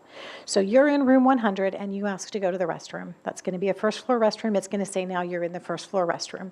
Again, that 60 seconds of transit time between room 100 and the restroom, we're not going to know whether you went right or left. So the GPS location was what I was getting at. Yeah. So that was one of my questions. And then the other one is, if I take the laptop home, it just says that the laptop isn't at the school at that time? I'm not sure what our tech team does in order to track lost iPads. I think he's asking if that's part of the app. The app is not going to track that the student is at home. Okay, yeah. This is not like Life 360. But our This is just for- tech team can. Our tech team can tell if the iPad's Yeah, at yeah, home, yeah, but this yeah. app will not. Okay, thanks. I have a question, well, two questions here. One is CTE. Do they typically take their iPads to CTE classes? Like if they're in shop or? They you know, one do. of these We also welding have classes? the ability, and Mr. Robinson and I have talked about this at the high school, we can also set up a kiosk. So for some places like the gym or lunch, we may be able to set up a kiosk where a student signs in, pulls up their information, and requests a pass that way, which may be what happens for phys ed. It's going to depend on what the phys ed teachers would like to do there. Well, and in phys ed, they're using the locker rooms. They're not out in the hallways traveling and going from place A to place B. So they go directly to the locker rooms where they're in the gym for where they are. CTE, remember our CTE rooms do have classrooms so that there is where their iPad sits so that they still can access their iPad and do that. Okay. The other question I had was about how many resources are going to have to be dedicated by our tech team to set these up to make sure every student's schedule is inputted into the system. And when when their schedules change or when an IEP is written and they're reassigned or something like that. It pulls from Skyward via Clever, so it will be integrated. It's automatic? Almost. Once we get it set up, it's almost automatic. Okay. One last question. So we got a discount this year. Next year, you're going to want to come back. Are we going to have to pay full price next year? We shouldn't have to. Some of it is a bundling discount. Some of it is a bundling discount because there are a couple different programs that are part of this Smart Pass, and so that it should be the same. So as Quiz is, which is the next agenda item? is Totally that separate vendor. So that's not related to this? Nope. So what other products are bundled by this vendor? There's a flex time thing, that's what we use for the MMA piece, and there's the Hall Pass piece. There are a couple other things, but honestly, it was cheaper to get the whole thing together than to individually get them. Some things we won't use, and that's okay. So we have Smart Pass, then we'll have Hall Flex- Pass is another No, program? Smart Pass is the Hall Pass, and then there's a Flex Pass component, and that's what's going to track that MMA time when a teacher requests somebody during MMA. Okay. Does this system eliminate any other systems besides that paper method? Sadly, no, but we tried. Okay. All right. Any other questions from the board? Yeah, one other one. Have we thought in how to accommodate athletics and when a sports team needs to leave for an away meet at 2 o'clock? Do they need to check in or sign out on this somehow, or? No, we have on our daily agendas what time we have early dismissals to be able to go, and those students, we do have activity rosters that say what student is a member of what team. So if it was, the track team is dismissed at 2:10, the track team would be able to get up and go and wouldn't need a pass to be able to go. They don't need passes now to be able to go to their athletic event. Okay. Any other questions? It says funds are reallocated from within the high school budget. Do you know what you're giving up to get this? Yes. Oh, sorry, let me grab my computer real quick.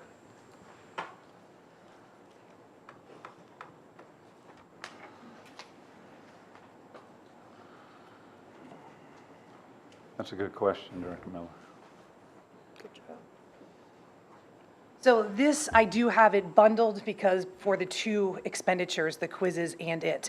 But what I'm looking at is we had budgeted for psych AP textbooks, which we are not getting this year. We've decided to wait on that due to some changes in the AP program. So that was $2,567 that we were able to use there.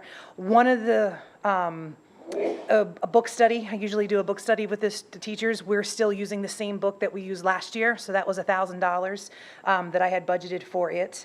I decreased some of our office supplies that we have just overall of what we need. We just need to kind of tighten our budget on what we're able to put out. I used $2,000 there. Our back to school night refreshments, I took $750 from there. PBIS refreshments, I took $992 from there. PBIS supplies, I took $1,000. And I had budgeted for flexible seating in the hallways and things, furniture. I took $2,000 from there. And our paper budget, I looked at what our past years were. And I was, looks like I may have budgeted too much in there. So I was able to pull $1,500 from there. You must have known we were going to ask that question, right? Well, I needed to know that I had the money and how I was going to reallocate it, so. And that's the thing that we're looking at. We are not asking for any additional funds. All I'm asking is what I had originally set out to use, what was in my budget. I think that there's a better way and more efficient way that we can use for what's in the high school. So that's what I'm asking, is just to change what I had allocated to spend on to change to be able to spend it on this. Nobody is asking for any additional funds. So do you think this is pretty important to get implemented? I do. Okay. Question. If I told you that I would like to know who was in room 123 between 2:30 and 2:40, would you be able to tell me using this system? Yes. We'd be able to tell you who was supposed to be there That's based what I'm on getting the at. roster for the class. Okay. We could also tell you that from Skyward now. It's the same information. Okay. What I'm getting at is the idea of the school violence that takes place in these bathrooms as much as anything. And some of the other stuff that's been presented during expulsion hearings. This could give us a good insight into who's doing what. Yes, and if we did, we could limit the amount of passes that are out to bathrooms at one time if we're getting a group of too many students at one time in a bathroom. But what is really beneficial to this is to know that we have an issue between student A and student B, and they are not out at the same time.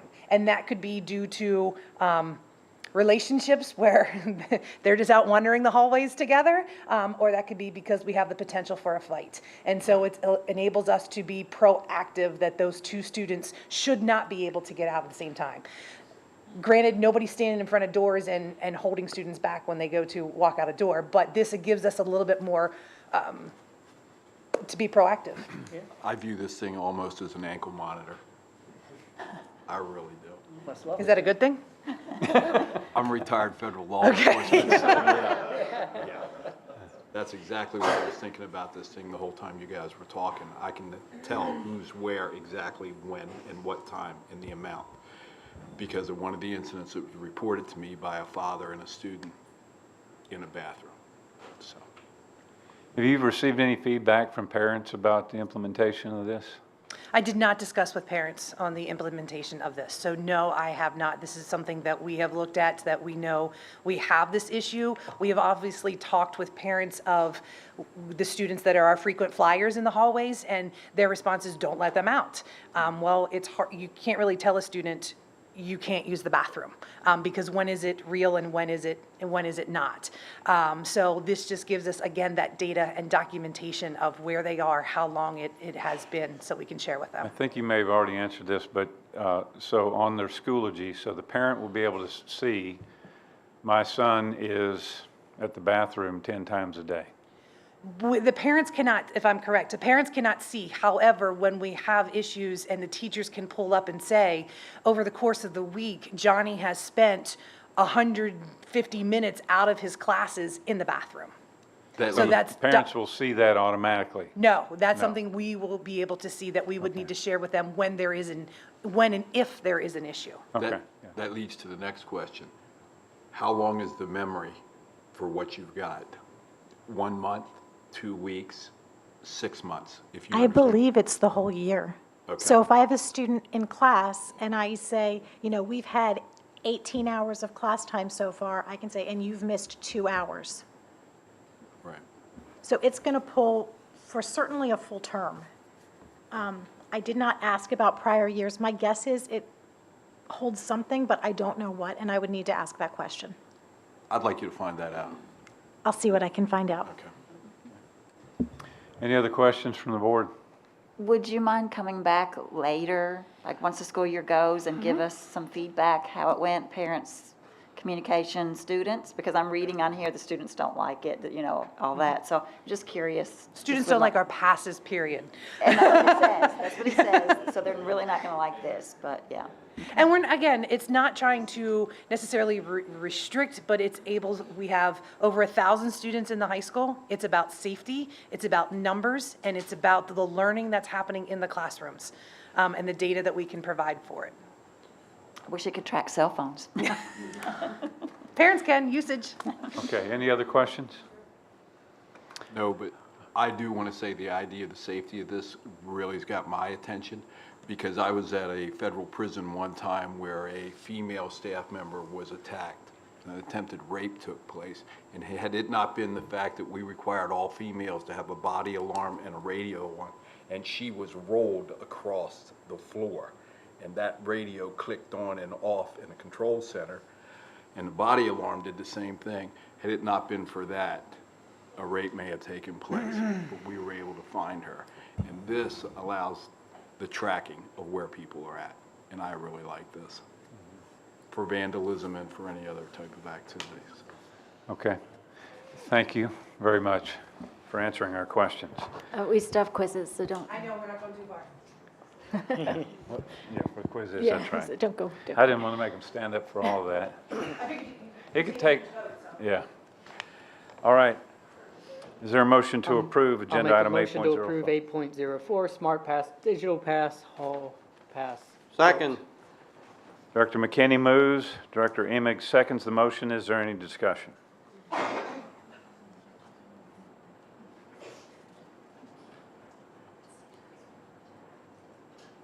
Hearing none, Mrs. Allman, please call the vote.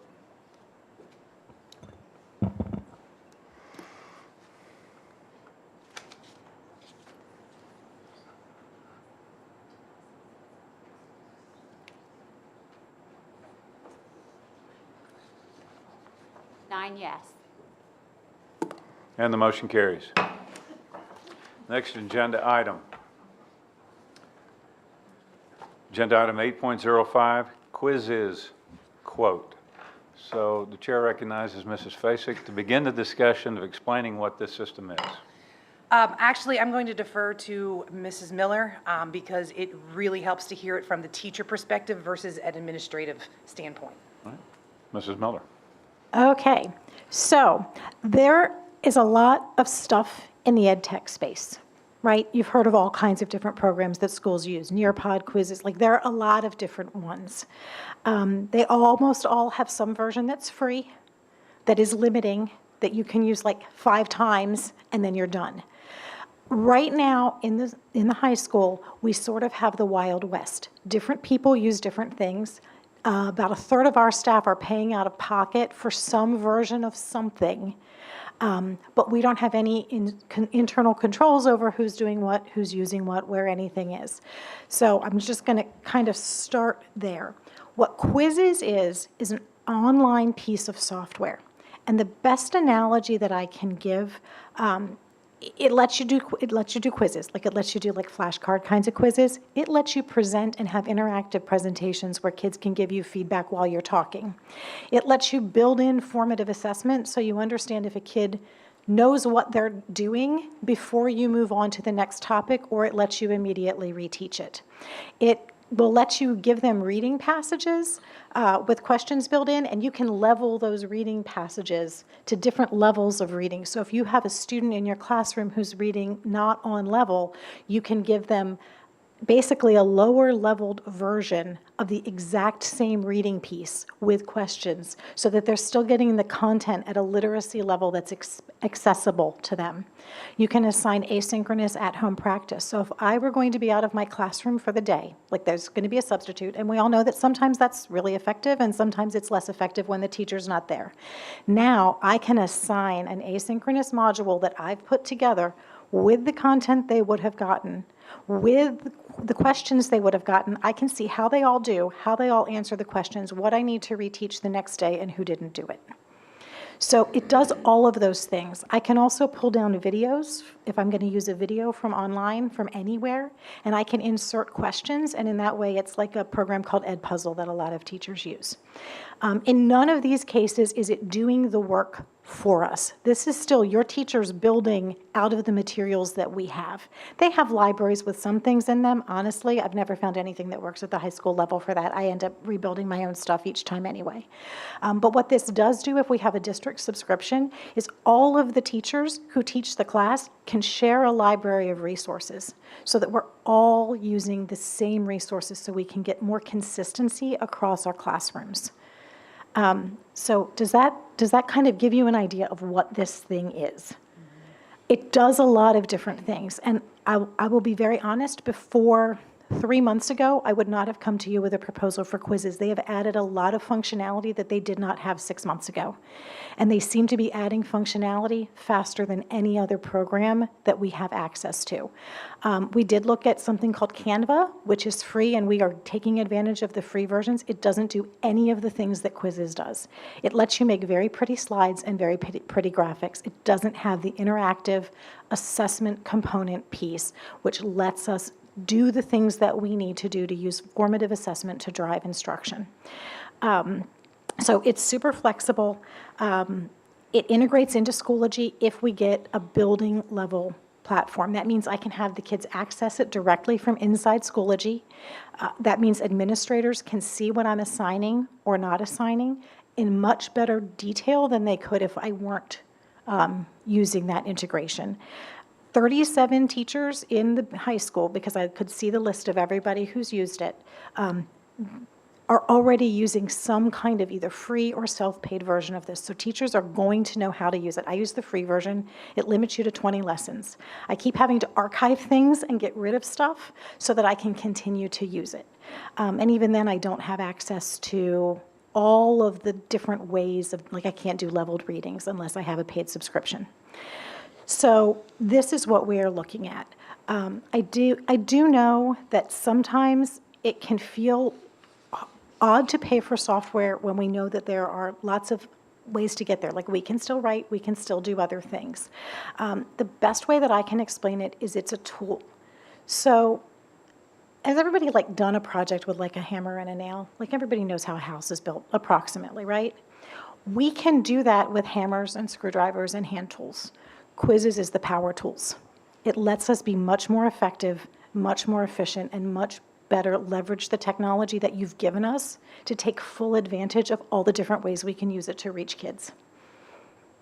Otherwise, we are building a house with hammers and screwdrivers and no power tools. And I want to use the power tools. Our kids deserve it, and it's honestly not that much money. It's a lot of money, and I know that, but it's half of what we spend streaming athletic events. and we're pulling it out of the high school budget. So I really hope you say yes and let us reallocate our money to this, because I do think it's going to make a difference for our kids. How do we measure effectiveness? I don't know.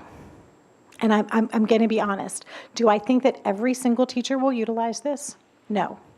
Do I think that we should start to see some better test scores and better performance in classes? Sure. Are you going to see all of that on your standardized assessments? No, because if I'm teaching an AP class, like my AP scores should go up. But that assumes every kid is going to take the AP test. I do think it's going to help our our struggling learners to do a little bit better, because I know when I use things that are interactive in my room, if kids can't answer the question, right, like half the class gets the quiz question wrong right after I've just explained it, I know I need to go back and explain it another way. I do think it's going to get us more responsive teaching. Can I promise you that I'm going to be able to mathematically demonstrate? Probably not. But I do think that it will. I know in my own teaching, those kinds of systems have made a tremendous difference. And I know that when we surveyed teachers about their interest in something like this, 95% of them, 25 of the 50 teachers answered a survey the last week of school. I just sent out a quick thing and said, hey, if something like this were available, would you use it? And 23 of the 25 said, absolutely, yes, I will take a look at it because I think that it could help my students. Any other questions? I have two questions. One, would there be maybe some assistance to the teachers, professional development to get them prepared to even be aware of it and how to use it? Yes, we will be doing that at back to school. There are a lot of online PD resources they have that we can just tap into. Sam Helwig and I, Sam's your technology integrator at the high school and middle school level. She and I have already had a meeting about how we want to roll this out and what kinds of modules we want to put in Schoology for teachers, so that the teachers who are already using it and already know what they're doing can go far ahead, and the teachers who are just starting, we can provide appropriate level PD to get them started. My other question might actually be for Dustin, just because I was curious, with adding all this extra software, does that put our devices at a detriment, or are we good, the software? We just got the new one, so we'll have plenty of space. Plenty of space. No matter how many documents or, It's all cloud-based. Okay. So it's all stored in the cloud. Yeah. The iPad really just the processing power for that. Yeah. Thank you, Dustin. That's it. So there's lots of places that the student can explore on here too. I was clicking through their website here. There's games that you can play, like under the force and motion lesson. Mm-hmm. You can play games and it demonstrates how force works and motion works and that type of thing. So there's also a feature on here that talks about AI enhancement. Can you talk about that? Yes. AI is the buzzword right now, right? We're hearing it everywhere. Their use of AI is interesting. It's not quite as nefarious as some of the other AI uses that I've seen. One of the things that it will do is it'll try to, the leveling that we talked about in the reading passages. So it's using AI to level that reading passage up or down. And that's what it's doing. It also encourages you to look at the results that it generates. It would take, like if I made a video of my class, like let's say I'm going to be out, so I decide to record like a 20-minute something for my class. I can have AI look at that and generate questions, and it'll insert questions at different places in the video for students to answer. But then I, as the instructor, still need to look at that output to make sure that it's appropriate output.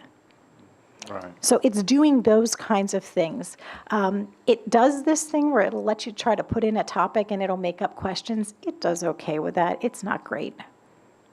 It still requires a human to look at it, but it can take some of the busy setup grunt work out of it, again, because it's a power tool. It lets me work more efficiently because now I have 10 questions that are generated. I can go through and edit rather than having to create everything on my own from nothing. Are we talking about only using this in the high school?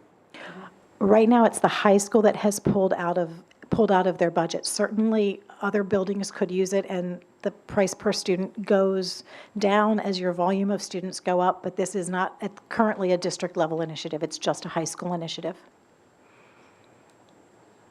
And we'll be letting people know how it goes. I mean, this is to some extent, a pilot to see if this is as good as we think it is. What's your estimate on the number of teachers that will actually use it? Since 37 teachers are using it now to some degree, and since 90%, 95% of the students the teachers who were surveyed said they would be willing to give it a try, I'm hoping that we're somewhere around 3/4, might be 2/3. But I do think that everybody will use it to some degree. It's how much they use it. And I think that's something that we would need to survey and monitor to see if this is something we wanted to use in future years, to see what is the engagement of our teachers, what's the engagement from our students, how much are they using it, or is this just a luxury to have at the side that it's not cost effective to have? And if it's a bust, we'll come back and tell you it's a bust, and we won't budget for it next year. Okay. Any other questions from the board?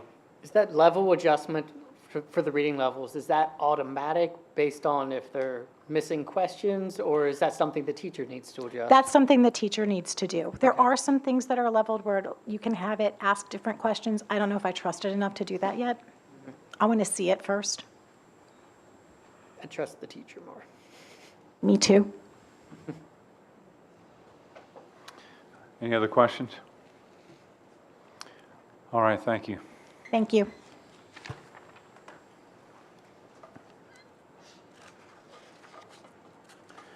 Is there a motion to approve agenda item 8.05, quiz is quote? So moved.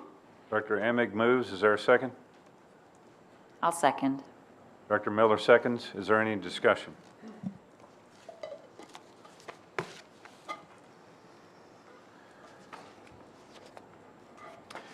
I'm going to speak in favor of this as a one-year trial, based on the recommendation and the resources that they've reallocated in order to get this done. I'm hopeful that it's going to be beneficial to us, but I'll be interested to hear back, just as Director Millard asked on the previous question, how we're doing, say, mid-year or even sooner, if that's possible. Okay. All right, is any discussion, further discussion? All right, Mrs. Almond, please call the vote.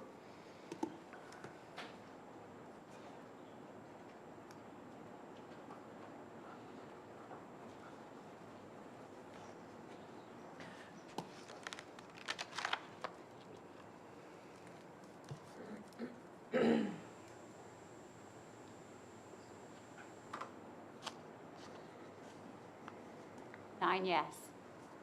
And the motion carries.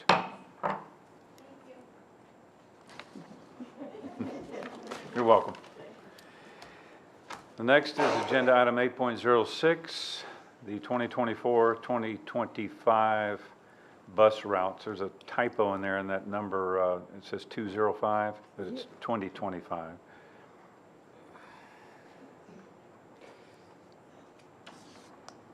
Are there any questions from the board? Mr. Pratt, do I need to voice my intent to abstain from this for the same reason as the prior? Not on the bus routes, it's just assignment of, it's not the actual hiring of the individual. Okay, thank you. So by voting on the bus routes, because I started looking at them and they mean absolutely nothing to me, by voting that I agree to them, I'm not saying that, I'm just saying that what's here is accurate, and I don't really okay, I'm just not sure why we're approving bus routes, because I'm sure someone that knows what's going on has done them. I don't know. To be perfectly honest, I'm not sure why either, other than that's been a practice at Dover. And I wasn't going to be the one to not continue to do something that the board has done year after year. Okay. Perhaps it's a requirement somewhere. I'm not aware of. I believe it's a requirement under the agreement with the busing that they would supply you with what they have, and you would approve them as written and as worked on by the administration. Okay. And this is a 279-page listing of bus routes. Now, I have one question that I submitted, and it was about security. It looks like all the details and times are here and locations. Can you talk about security on this? Because it looks like it's all here. Yeah, and that's precisely why you don't see this in public content. It's an executive content only because we. Oh, okay. Yes. Okay, so, all right. So the public does not have this. Parents will, in the next week or two, receive their child's bus stop, but I don't think it's necessary for the public to Yeah, know where I- every bus stops. I understand. I was just thinking that it was now available to the It public. is not. Okay, very good. All right, are there any other questions? Is there a motion to approve? I'll make a motion to approve 8.06, 2024-25 bus routes. Second. Director McKinney moves, Director Emig seconds the motion. Is there any discussion? I just thought of one other question. Do we receive systemic feedback from parents through surveys or whatever with complaints over the course of the year about bus routes? No, any complaint that a parent would have would go directly to Mrs. Kohler, and she would handle that with the parent. Okay, so have we mitigated any concerns from a previous year with this listing of bus routes? I believe she makes adjustments every single year. She does, she does. She's in constant contact every day with EMB. Okay. She So- did deal with one with me, and she took care of it right away. Took care of it, okay. Now, I don't recall seeing bus routes come up in the middle of a school year for board approval. So we're approving the initial bus route system. Now, if a problem is mitigated in the middle of the year, will we be asked to approve that mitigation? No, this is, no. Okay. It's taken care of it by transportation and EMB. All right, very good. Any further discussion from the board? Hearing none, Mrs. Almond, please call the vote.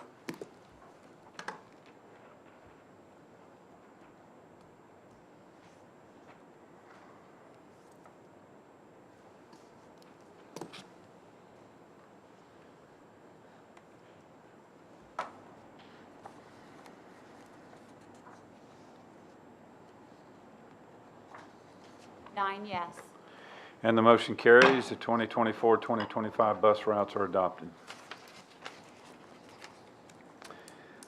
All right, agenda item 8.07, Superintendent Search Services.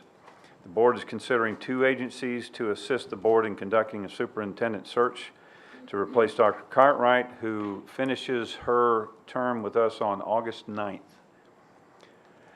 There are multiple firms that are available that do this. We looked at quite a few of them. All of them, except for these two, do not have the capacity to serve us. So we're narrowed down to these two firms. And so this motion is an action. Now, we're not selecting, with this motion, we're not selecting a firm tonight, are we? What is this motion or this agenda item going to accomplish? So when you and I spoke earlier, we had talked about when we make the motion, that you'll make the motion to approve one of the two firms. And that's what you're going to approve. So you're going to adjust the motion to whichever firm based on our interviews last night. That's why we put both proposals on there, was so that the public could see that we looked at two. But the motion will need to be, we are selecting, whoever's making the motion will need to select one of the firms. Mrs. Jacoby, Yes. doesn't PSBA do a superintendent search as well? They do. They do. Then why was it stated that no other firm other than these two we talked about would do searches when PSBA will do one as well? We contacted them and they don't have the capacity. They don't have the capacity. And I sent that to the board via email. There was an attachment to it that explained that. So if we're going to select the firm tonight then, we would be selecting that firm before we actually reviewed the proposed contract. Is that proper to do? Then we would most likely need to put the contract on for August 13th for final approval, but they will not be able to start the search until after the contract is approved and signed. So what I suggest that we do, so both of those vendors have forwarded a proposed contract. One of them did it late this afternoon. I told them there's no way I could get to it at this point to forward it for solicitor review first of all. So I suggest that that we not address this agenda item tonight, that we schedule a special meeting for the purpose so that we can go through that contractual process, get the okay on either contract, and have some opportunity to maybe mitigate some concerns that we have about either one, bring that information back to the board in a special meeting, and then let them make a selection at that time. So I make a motion, we table this till August. Okay, the motion to table by Director Emig. I would, well, let me ask if there's a second first. I'd motion to amend the August to a closer date during a special meeting or an executive session, instead of waiting until the next August meeting. I'll second the idea of August. I'd like to actually table it longer than that. I made the motion to table this until we vote in August. Not that we can have a meeting before that, but we should table this vote till August.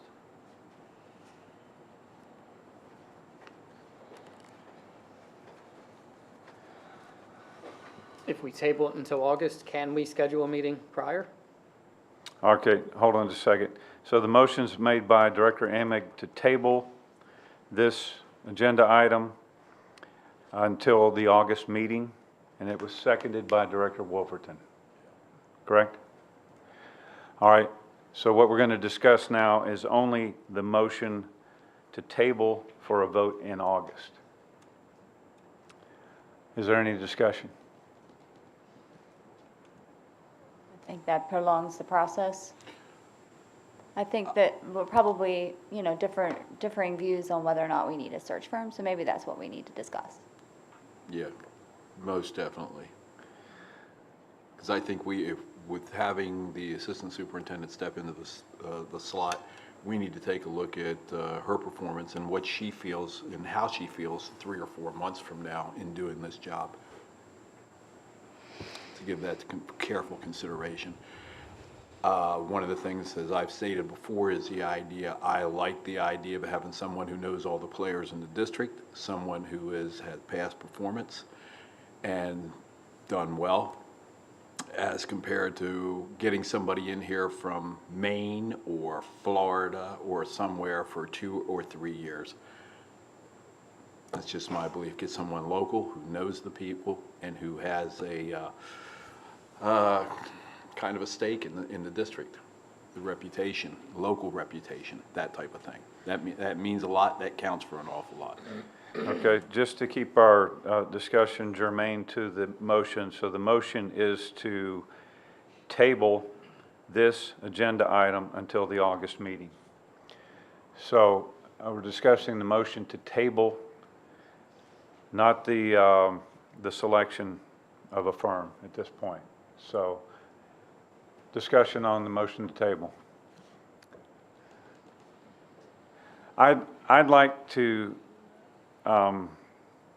speak against the motion to table until August, personally, because I think that we could, now that we have the proposed contracts from the vendor, both of the search services firms, we could probably turn around a review of the contracts in a week. I'm estimating what the solicitor could probably do. He might be able to turn them out much quicker than that, but review the information that's been provided to us on each one of the firms, and then schedule a special meeting for that purpose.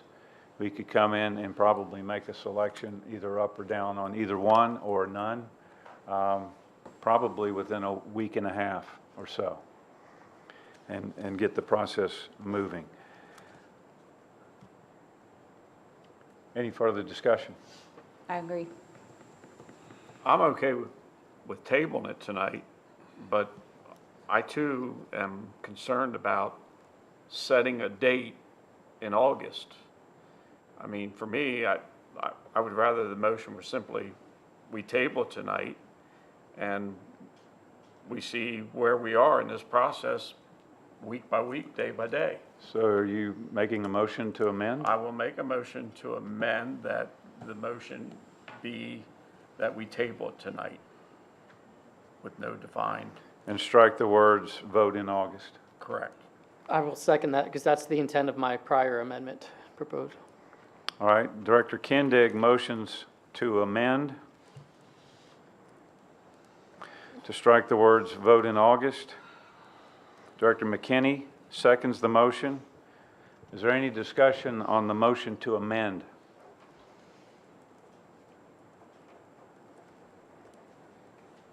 So that amendment is saying that there's no time in the near future that we have to vote on these two firms. No time. It deletes the time out of there. We could vote on it tomorrow if we scheduled a special meeting for that Okay. purpose, if we had the time to call a special meeting. Okay. We have to have time. We don't have time tomorrow, but we'll have to fulfill our required minimal notification time to the public that we're going to have a public meeting. But we could do Okay. that before the August meeting, which is almost a month away. Okay. Yeah, the motion to table was until the August meeting. We're removing that restriction that it has to be at the August meeting. So it could be soon, or it could be much later than August. Is there any further discussion on the motion to amend the main motion? Striking the words, vote in August. All right, Mrs. Allman, do you have that motion to amend?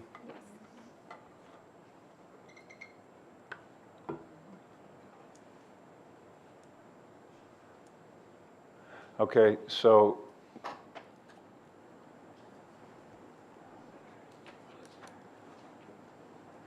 all right, actually, this should be, we could probably handle this with a voice vote instead of up there, but it's, the motion to amend is to, so that, first off, the main motion is a motion to table and vote in August.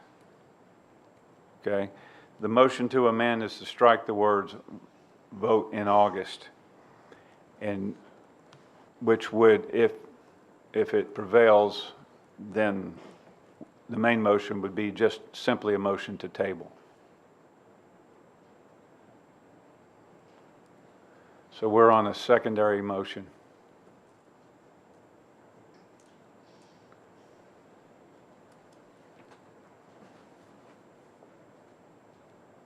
Okay, I would only add in there amend main motion to table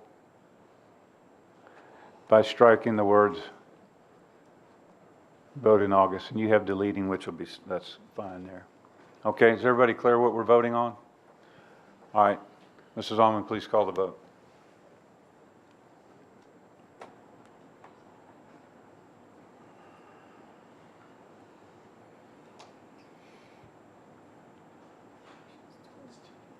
So a vote yes is voting to agree to amend the previous motion.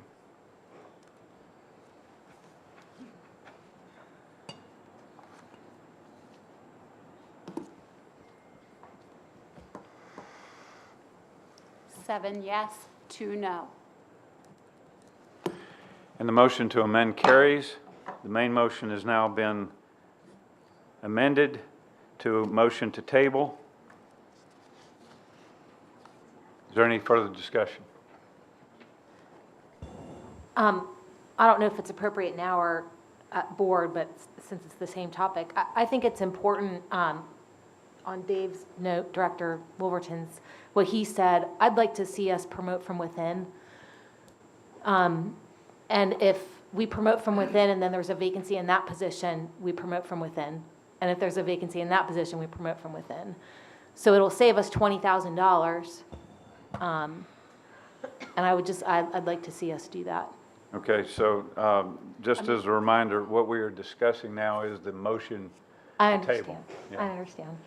I was going to wait until Yeah. board discussion, but Yeah, nothing more on that specific vote. No. right, okay. Any further discussion on the motion to table as amended? All right, Hearing none, Mrs. Almond, please call the vote on the main motion. Motion to table. Okay. I'll give you, I'm a bit confused. okay, so we had a main motion. We had a member move to change that. It was second, to amend it. That was seconded. And the board approved that motion to amend the main motion by striking the words vote in August. Right. So now the motion, we're back to the main motion, which is the motion to table, having stricken the words vote in August.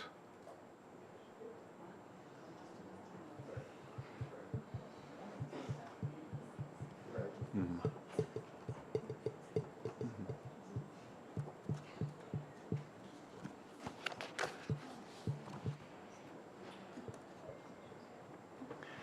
The system's not really set up to handle secondary motions very well. That's,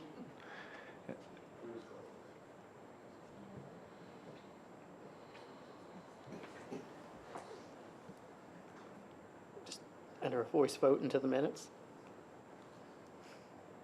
she's still got to have the minutes. Okay. So when the draft minutes are approved, we'll have to read it carefully. Mm-hmm.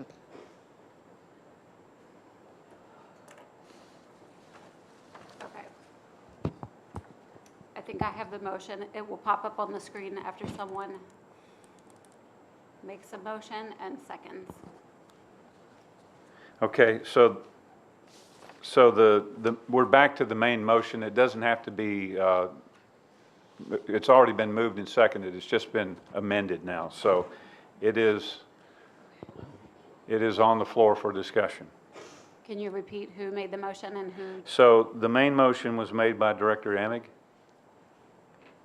and was seconded by Director Wolverton. It previously said, had the words in there, vote in August.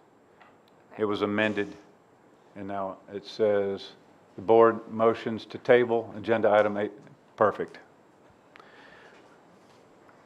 All right. Is everyone clear what we're going to be voting on? Motion to table is going to table this indefinitely. We can always bring it back. All right. Mrs. Almond, please call the vote. Yeah, perfect.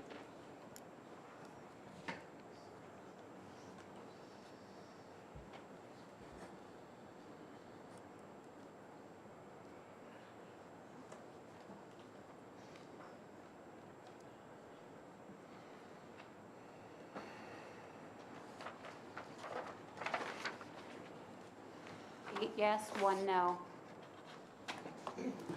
And the motion carries. Agenda item 8.07, Superintendent Search Services, is tabled. Agenda item 8.08 is the obsolete listing. Is there any, or are there any questions? The contents here are old track and field uniforms due to fading, lettering coming off, and dry rot. 64 tops, 35 shorts. I was Very- just, I'm yes. sorry, I was just wondering if they had already been replaced or what the status was of the track and field uniforms. I believe they've already been purchased. Mrs. Weaver, do you know that for a fact? I will confirm for you, We but I got new believe, uniforms this season. I believe they've already, yeah, thank you. They've already been purchased, and these is just the disposal of the old ones. All right, is there a motion to approve the obsolete I'll make a listing? motion to approve 8.08, obsolete listing. Director McKinney moves, Director Emig seconds. Is there any further discussion? Hearing none, Mrs. Almond, please call the vote.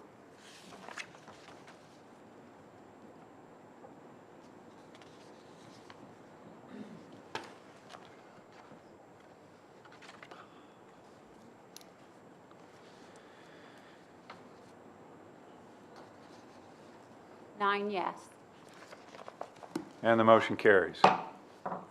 This takes us to agenda item 8.09, policy 123.3, sex-based distinctions in athletics.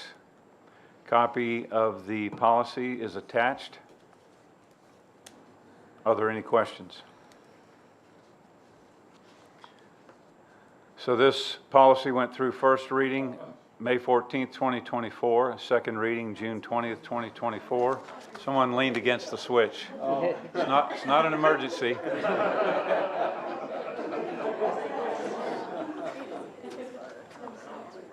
don't have the tracking passes yet. Someone thought it was an act of God, I'm sure. All right. So policy 123 is attached. Are there any questions? Is there a motion to approve? I'll make the motion to approve policy 123.3. Director McKinney moves. Is there a second? Kindig. I'm sorry. I've done that many times before. It's the K that throws me off. Director Kindig moves. Is there a second? I second. You take. Give it to Alan. Director Hogan seconds the motion. Is there any discussion?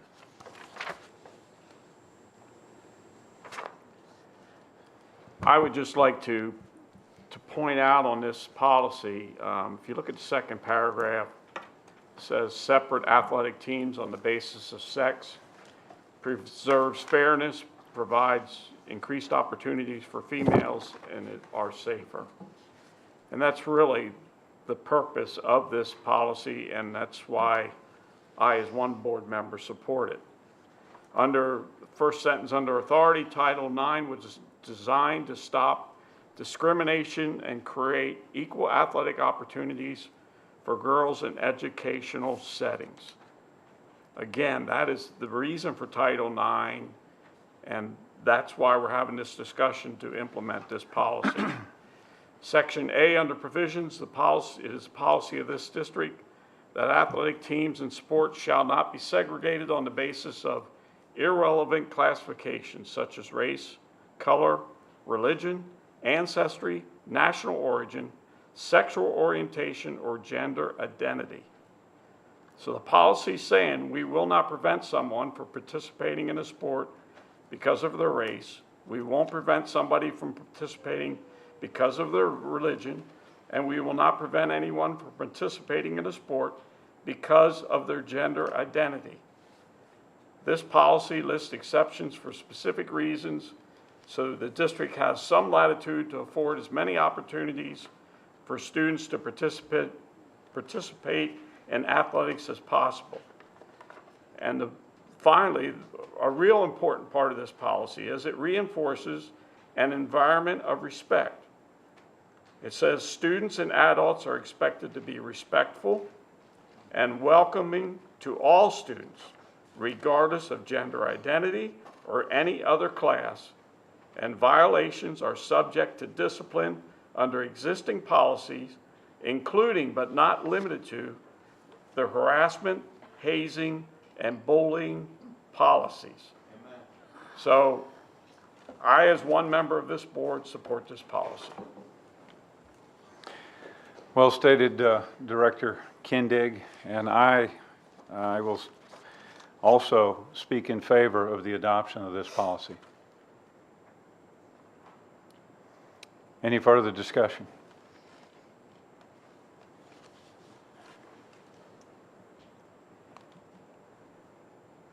Hearing none, Mrs. Almond, please call the vote.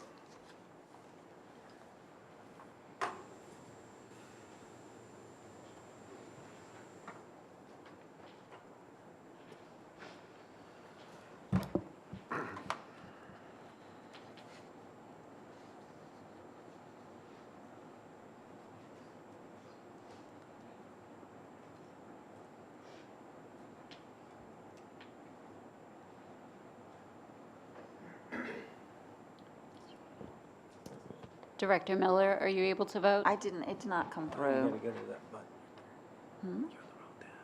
I'm on the wrong tab. Oh, okay, I was looking at the policy, sorry. Okay.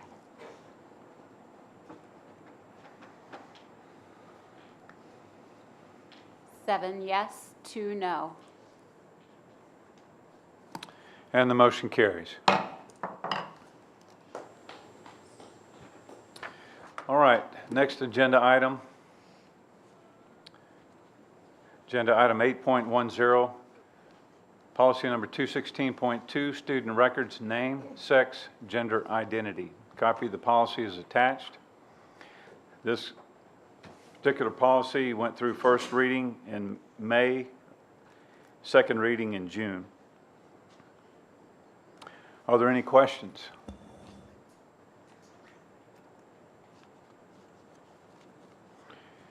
Hearing none, is there a motion to approve? I make a motion that we table agenda item 8.10. A second. Director McKinney moves. Kindig. I'm sorry. Apologize for that. Should we switch? Director, you should probably switch seats, I Okay. guess. Director Kindig moves, and Director Whitmer, you seconded the motion. Is there any discussion? This is on the motion to table, not the policy. Our legal team has advised that they would like to continue working on this policy, and that is the reason that I'm forwarding the motion to table at this time. Any discussion? I'm in agreement to continue to craft it and refine it and make sure it's exactly what we need and that it's as compliant as possible. Okay. I'll just remind the members that a motion to table at this point will erase first and second reading when reintroduced. No, actually, it will not. So if it's reintroduced unamended, then first and second reading will stand. Is that not correct, Mr. Pratt? That would be the understanding, correct? Right. If amended, correct. if amended, then it will erase the first and second reading. An amended policy proposal for policy 216.2 would come back and have to complete both first and second reading before the board can take action on it. All right. Are there any further discussion? Yes. I'd like to say it's extremely unfortunate that the first reading was in May, and it's 2 months later, and now we've just decided that our attorney, our legal counsel is going to look it over. I think that's unacceptable, and we wasted 2 months. So, just speaking my piece there.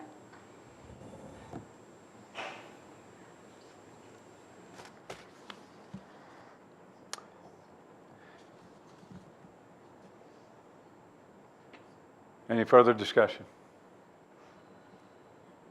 So I'm going to vote no on tabling it. I think we should vote on it tonight. So I'll be voting no on tabling it. Okay. So that we can vote on it. Right.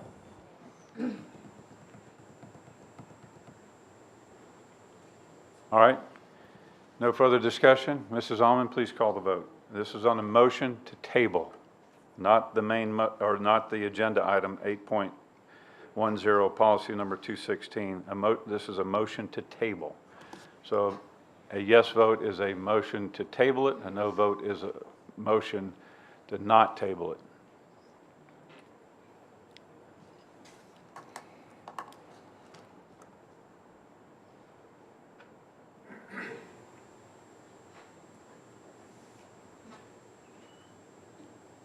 Seven yes, 2 no. And the motion to table carries. All right.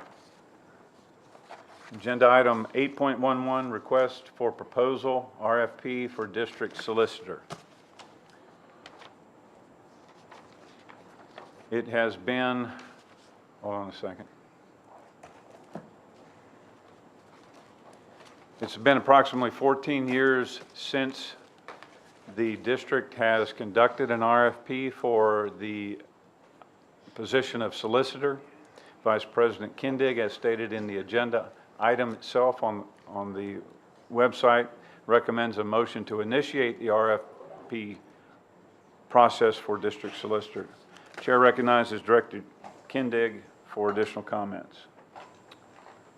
Just so the public's aware, I tried to reach Solicitor Pratt by phone yesterday, yesterday, Monday, and wasn't able, he was tied up in some arbitrations or whatever. So I sent him an email, and I simply informed him that we had decided that we think it's a good time to go out and do an RFP process for solicitor services based on the fact it's been 14 or so years since its position's been reviewed.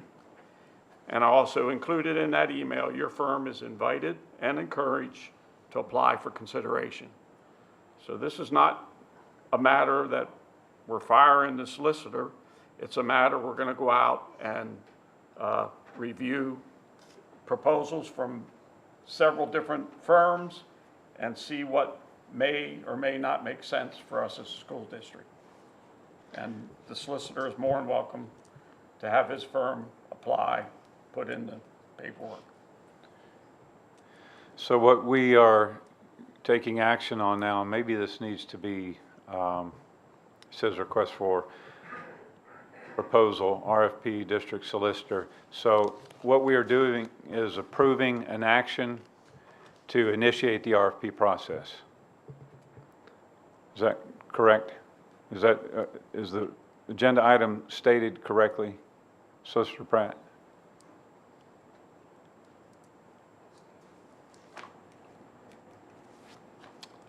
That would be your, the appropriate motion would be to initiate the process, correct? Okay, so we need to restate that action. So It does state that under the, it does the state that, title. it does state that in the description, correct? okay. All right. So the motion would be initiate the request for proposal process for district solicitor. Are there any questions? Hearing none, is there a motion to approve agenda item 8.11? I'll make a motion to approve 8.11, request for proposal, district solicitor. Director McKinney moves. Is there a second? Hold on. I will second. Don't confuse me here. All right. Director Kindig seconds the motion. Is there any discussion? Hearing none, Mrs. Allman, please call the vote.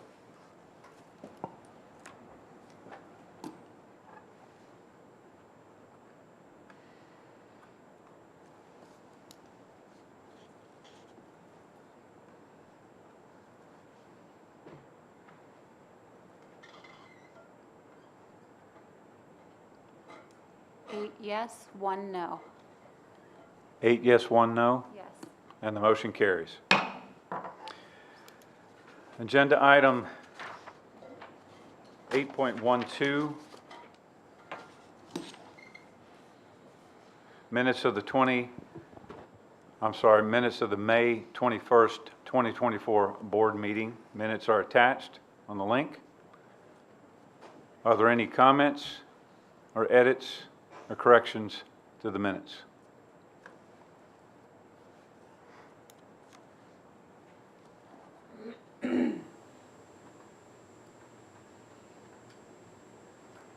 Hearing none, is there a motion to adopt the minutes of the May 21st? So moved.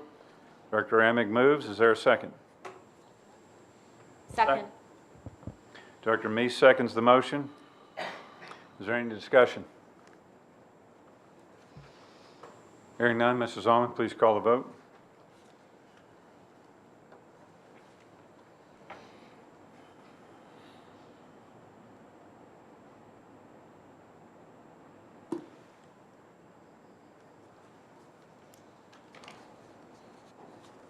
Nine yes. And the motion carries. The minutes of the May 21st, 2024 board meeting are adopted. Agenda item 8.13, minutes of the June 20th, 2024 board meeting. They are available on our sign-on. However, I noted this evening that there, and I think we had at least one other director notice this as well, they were not available to the public via the public link. So board members could sign in and get it. And I know they were out there for a portion of the time, but not for the entire time period. I'm going to recommend against adoption tonight because of that technical error. I think we can easily bring this forward at a later time for review. Is there any discussion? I would agree. We need to let the public review that before we approve it. Okay.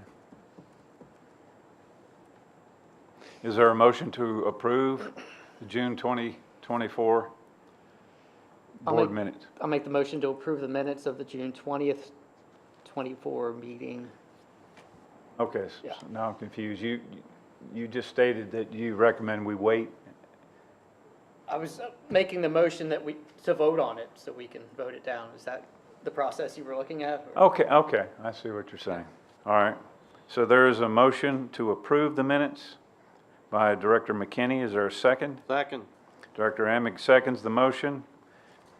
Is there any discussion?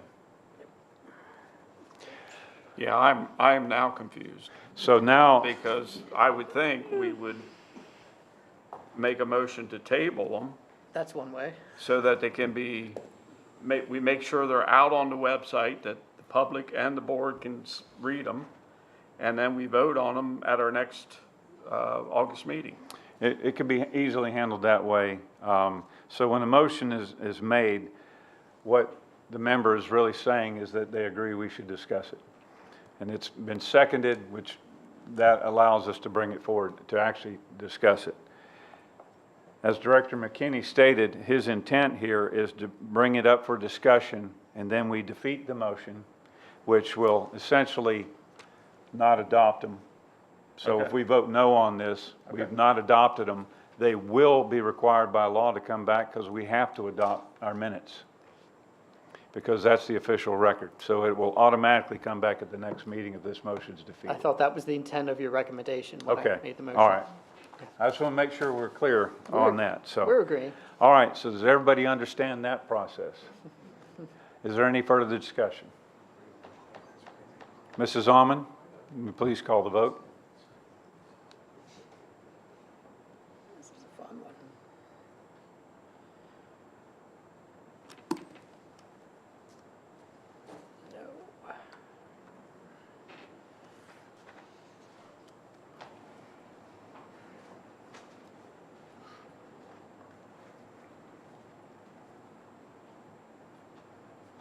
4 yes, 5 no. 4 yes, 5 no, the motion fails. The minutes are not adopted. They will come back in the August 13th, or at the August 13th meeting for adoption.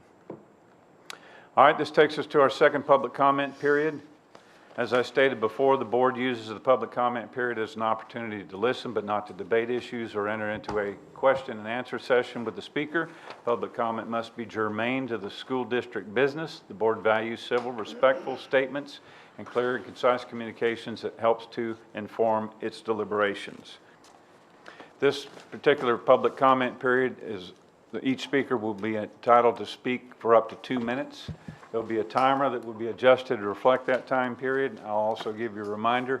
If I remember and notice it, I will try to provide you a reminder and try not to be rude as well. Is anyone seeking the floor for public comment?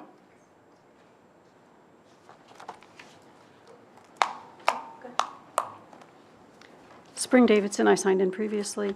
I'm sorry, is your name Spring? Yes. Okay, Spring Davidson. Okay, thank you. Go ahead. I decided to kind of scrap where I had started before and maybe refocus a little bit. This policy in particular. Is there a timer? Not yet, so I'm going to keep talking. Yeah, she can talk. Did you get the timer going? Okay. Oh, yes. All right. This policy specifically targets trans kids, and I have no idea why you feel a need to do that. There's no reason at all for doing so. Those kids are under attack every day anyway. As the mom of a trans daughter myself, I can tell you that that's probably the scariest thing that your kid can ever tell you, because you are afraid for their safety every day, My daughter's 35, and I'm still afraid for her safety every day. This policy is a piece of garbage because it doesn't even agree with itself. In B2, it says when enrolling your eligible student, which means you've reached the age of majority or that you've released yourself from your parents, then you can do some stuff. I don't know how old everybody else was, but I was 17 years and 2 months when I graduated from high school. This policy never would have worked for me. And even if you are 18, it's going to work for you for what, 2 months? No, that's terrible. So the definition of eligible student needs to be completely struck from this document. And you also say that gender identity means an individual's identification with their sex. Their sex is what? What does that even mean? Nobody says, I'm the opposite gender. They say, I am a woman, or I am a man, or a girl or boy if you're that age. So that means nothing. And you talk at some point in here about biological sex, and I can guarantee you that a biologist could explain this better than I, because I am not one. But you can be an XX and have complete male genitalia. So what exactly are you talking about here? Genitalia, do you need to see kids' junk so that you can see what they are? Or are you talking about their chromosomes? Or are you talking about what it says on their birth certificate? In the state of Pennsylvania, you can change your sex on your birth certificate. So it needs to be that. Legal definition is what you're looking for. Thank you, Mrs. Davison. Anyone else? Hi, I'm Wendy Bear, and I did sign in. And looking around the room, many of the people here have commented about their lifelong dedication and life living here, graduating from Dover. I want to thank Mr. Wolverton and Mrs. Meese for cautioning the board about your search for a new superintendent. Dr. Cartwright, Dr. Hauk have been a formidable team, and now we are half a team. I have all the confidence in Dr. Hauk, but we are also now left without an assistant superintendent. The commitment of our families in the Dover Area School District is deep, and I think bringing up the fact that 14 years of commitment by Mr. Pratt's firm and by his dedication to our district has to be looked at, takes away from the long commitment of many of you who were born, raised, graduated, raised your kids here, and now you're telling someone who their firm has committed 14 years to our district that it's time to step back. Dover is made up by people who are truly in love with this community and who are committed to being here. Questioning that is, I question, and I feel is unnecessary and not needed. So thank you, Dr. Hauk. I appreciate and look forward to your leadership. And thank you, Mr. Wolverton and Director Meese. Thank you. Thank you, Ms. Bear. Did I pronounce your name correct? Yes. Bear, thank you.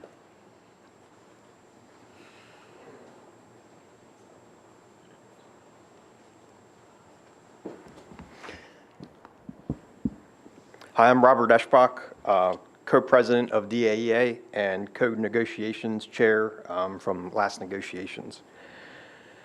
I'd just like this board to understand what they voted against this evening when you failed to accept the MOU that was introduced to you in March of this year in regards to Skills USA advisorship. The MOU reflects the unit values that were calculated with a mutually agreed upon formula. That means both the district and DAEA agreed on this formula that was used to calculate these salaries. That formula was introduced back in 2009 and implemented in the same year when that contract was ratified. So that's 15 years we have used the same formula to calculate these salaries in the extracurricular part of the collective bargaining agreement. So Director Hogan, you had asked earlier when you approved those salaries this evening, where did they come from? And just to be clear, those those salaries come from a unit value that is calculated by a mutually agreed upon formula, and that formula has been used for 15 years. Okay?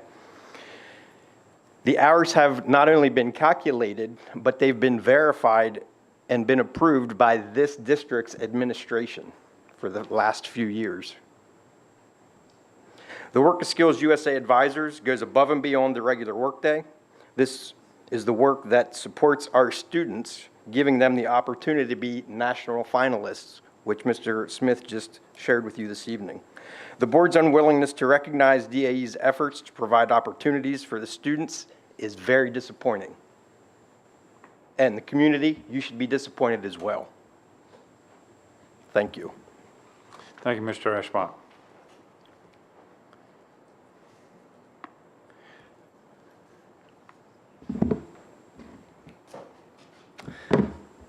Hello, Nolan Smith again, engineering teacher and Skills USA advisor for the high school. I'm here really just to advocate for the students. By not approving a Skills USA advisor position, I just want you guys to be aware of some losses that might come to the students and the district. Some of those losses that Skills USA participates in is, first off, the students competing in leadership and skills competitions at not only district level, states, and national levels, which you heard about tonight. By not also approving a Skills USA advisor position as well, this would also be a loss for students not to run for state officer either, to represent our state of Pennsylvania. And this also incorporates the loss of the submarine team that the kids have been working very diligently on every 2 years to compete at the international submarine races. And the loss of also printing a lot of materials for other clubs and organizations that we use as fundraisers to support the rest of the district as well. So like I said, I'm just here to really advocate for the students and provide as much opportunity for the students as possible. I think it's a great thing to see these students go on outside of just Dover community and even at a national and international level and be successful and build their futures. Thank you. Thank you, Mr. Smith. Anyone else?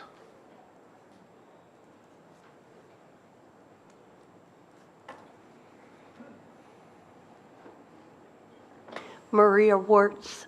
First, I'd like to say, Mr. Pratt, I do hope your firm puts in a bid or whatever you need to do so you can stay as a part of our district.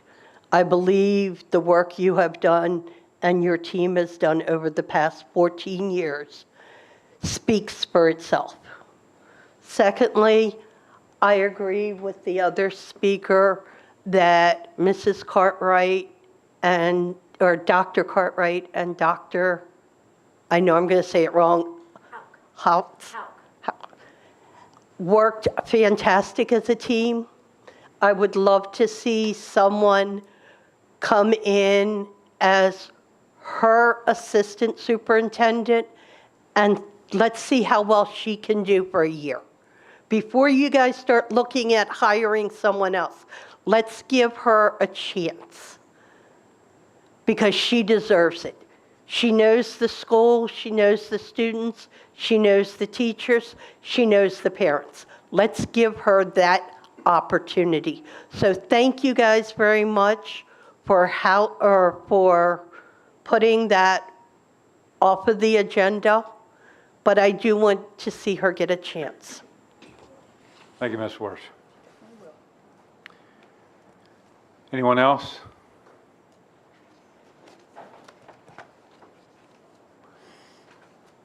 Seeing or hearing none, the public comment period is closed.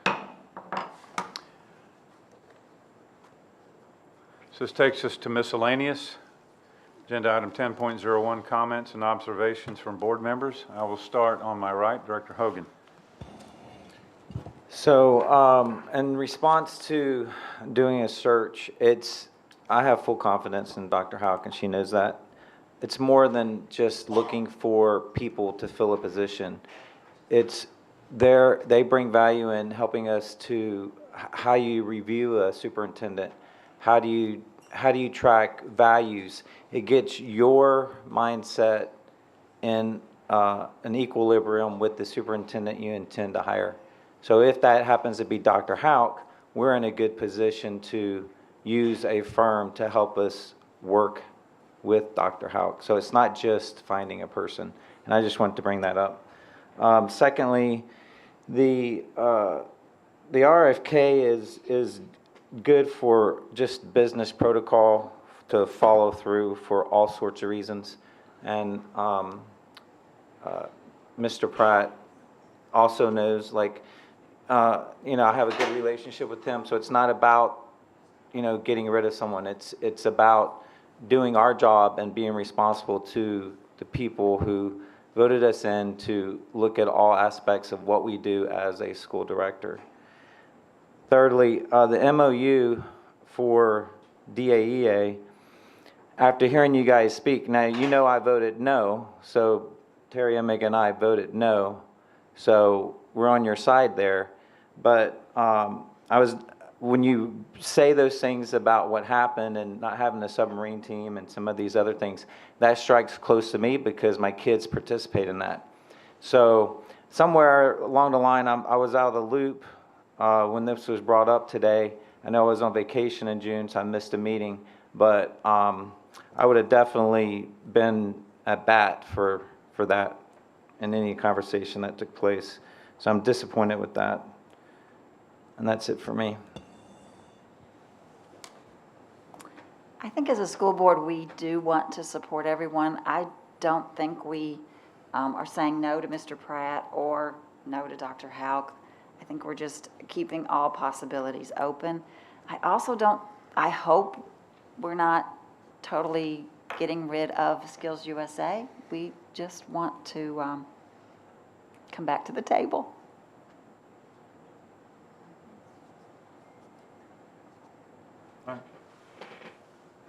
I know that I've had an association with Dr. Cartwright since she's been here. I was involved in hiring her, and it will be a big disappointment that she is leaving. I wish her nothing but success and well wishes in the future.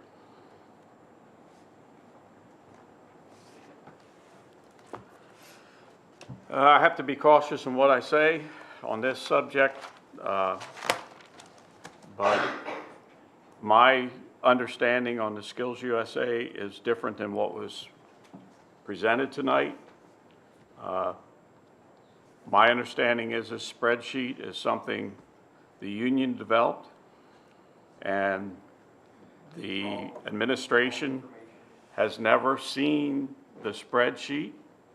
So obviously, either Director Miller and I have misunderstood or something, and we'll have to get with the administration to have some more conversations.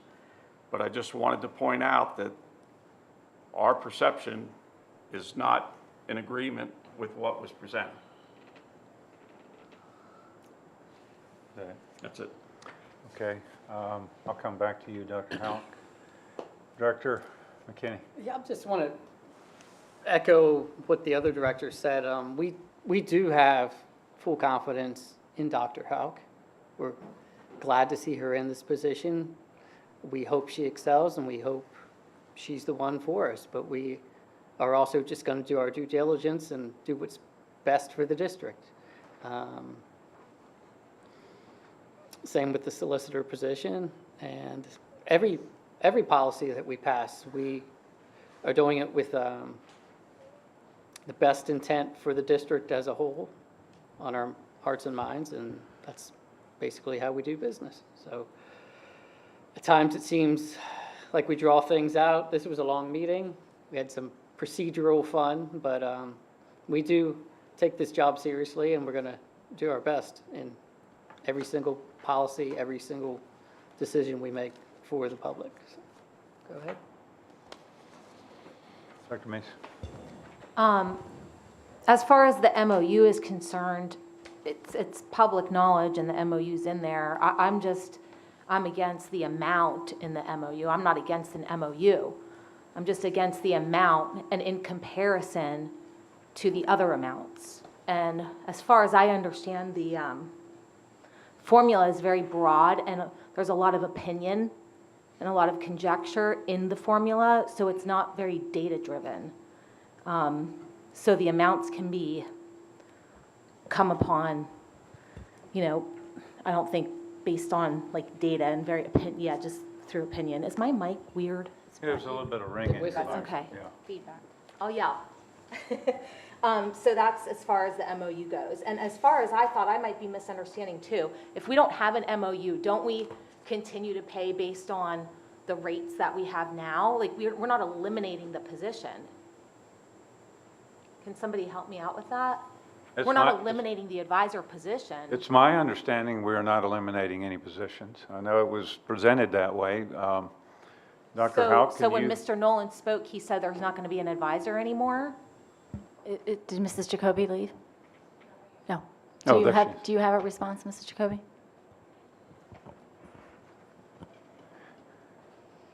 Like, I don't want to jump to conclusions, but I'm concerned that's a scare tactic. And I want to make sure I understand that, like, we're not losing the position. It's just the way that they're getting paid.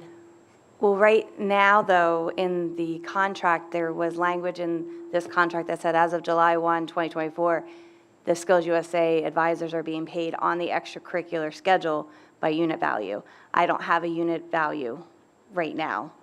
So that's part of what I would need to talk with Mr. Pratt with how do we move forward now that we still don't have a unit value. So this MOU establishes that unit value. So we need to negotiate that unit value. And the deadline for doing that was July 1st. Okay, let me interrupt this discussion. I want to yeah. seek some counsel from our solicitor on this. Are we out of the bounds of what we can talk about publicly, Solicitor Pratt? As I stated before, the Sunshine Law only states that gives you the opportunity to do this outside of the Sunshine. You can have any discussion you would like to have during the Sunshine. I would not advise that you do that, but that is your decision to do, but that is where you're at. It's just the process, how you want to do it. I would advocate that we accept your advice not to discuss this in public. It puts us at a disadvantage from a public opinion standpoint, because we've seen the union co-president get up and present some information along with the teacher, and it certainly introduces a perspective that we may or may not agree with. But we are at a disadvantage to provide a rebuttal, but I don't want to get ourselves into a public negotiation. And I think that would be detrimental to reaching a fair agreement. So I would recommend that both parties withhold and resist the temptation to engage in this discussion publicly. Negotiations should be more confidential. So now, if the board wants to do that, the board members are entitled, but once we go public with labor negotiations, then it's in the paper and it doesn't look good. So I recommend we keep labor negotiations where they should be, in a discrete setting. Solicitor Pratt, am I correct in stating that, or? That is obviously that is your position on it, correct? Yes. Legally. Again, legally, you could have negotiations in the public if you want to, but it's just one of those things that's not recommended, as the laws as established afford you the opportunity to have discussions outside of the Sunshine, and it does, in my opinion, of 30 years of doing negotiations, it's not the best way of handling the matter. Thank you, Solicitor Pratt.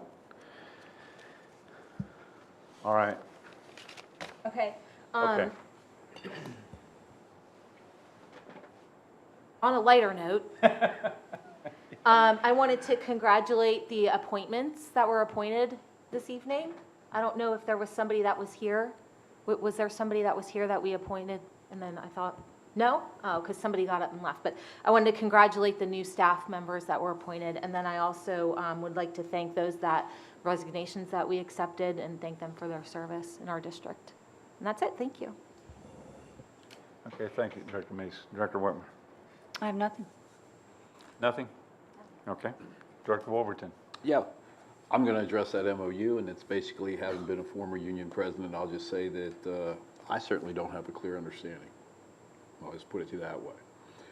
As far as, I'd like to compliment Mrs. Fasik and Mrs. Miller, am I correct, on taking the initiative to go in and cut their own budget to bring in those two programs. I thoroughly liked the one, what I was introduced to. And as I said, with my background, it means a lot. And with what we now face in a public school system. Just didn't like the wording on the sports issue. That's the reason I voted against it. For myself, I firmly believe that men have no place in women's sports at all. I do want to ask, and Mrs. Fasik is gone, I don't know if Mrs. Miller can help me out with this. When it comes to, or Mrs. Howe possibly, the idea of the passes, are we going to continue this coming year when it comes to the sports pass that we initiated last year, one free pass for the parent who brings the student? You know what I'm talking about. I do. We haven't discussed that, but I don't anticipate not doing it. I would imagine we would continue to do that practice. Okay. That's something I would want to confer with Mr. Weisling about. All right. And the other question I have is, when it comes to employees in the district, leaves, how are they given out? At what increments? Like 1 year, 1 week leave, 2 years you get 2, 5 years you get 3. You know, tell me what the... And does this apply to an hourly employee? Does this apply to professionals? So do you mean like vacation time and sick time? Correct. That Let's is, just go for vacation time. well, vacation is only for our 12-month employees.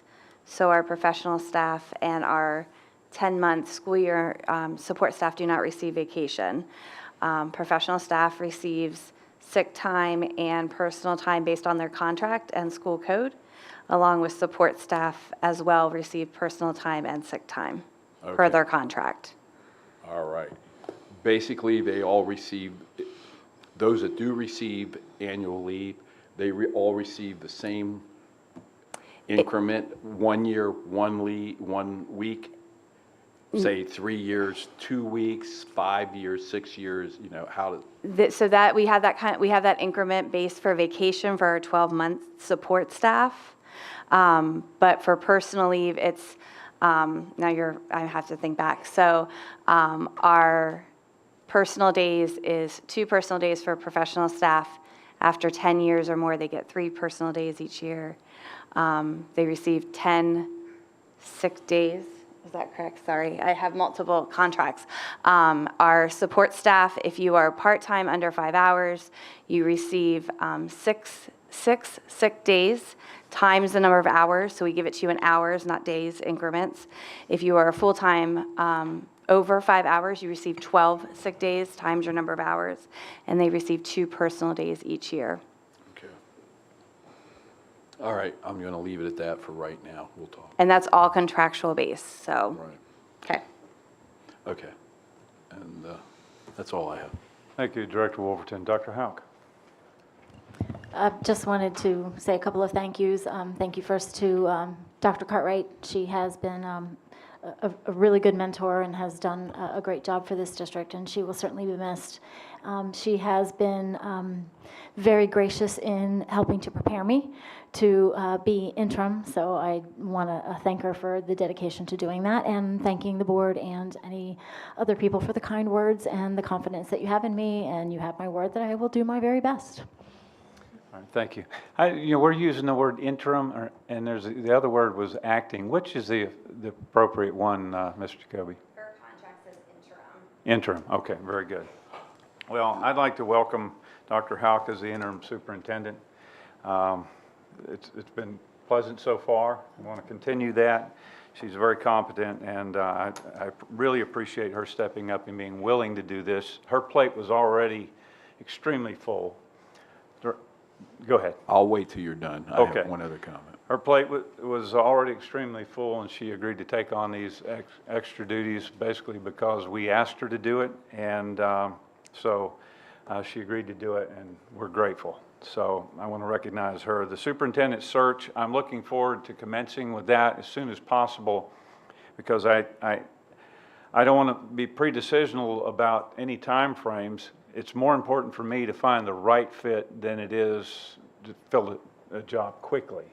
So, so we have right now, we're expecting, sometime by the first of the year to be able to fill the position, but that may not be realistic once you go through the processes. We've looked at some material that's been presented by the two search firms, and it could take quite some time, but I think it's really important for this community and for the school district to find the right person in there that's really going to enjoy the duties and will stay with us for the length of time that it'll take to accomplish the goals that they set and that the board would like to see.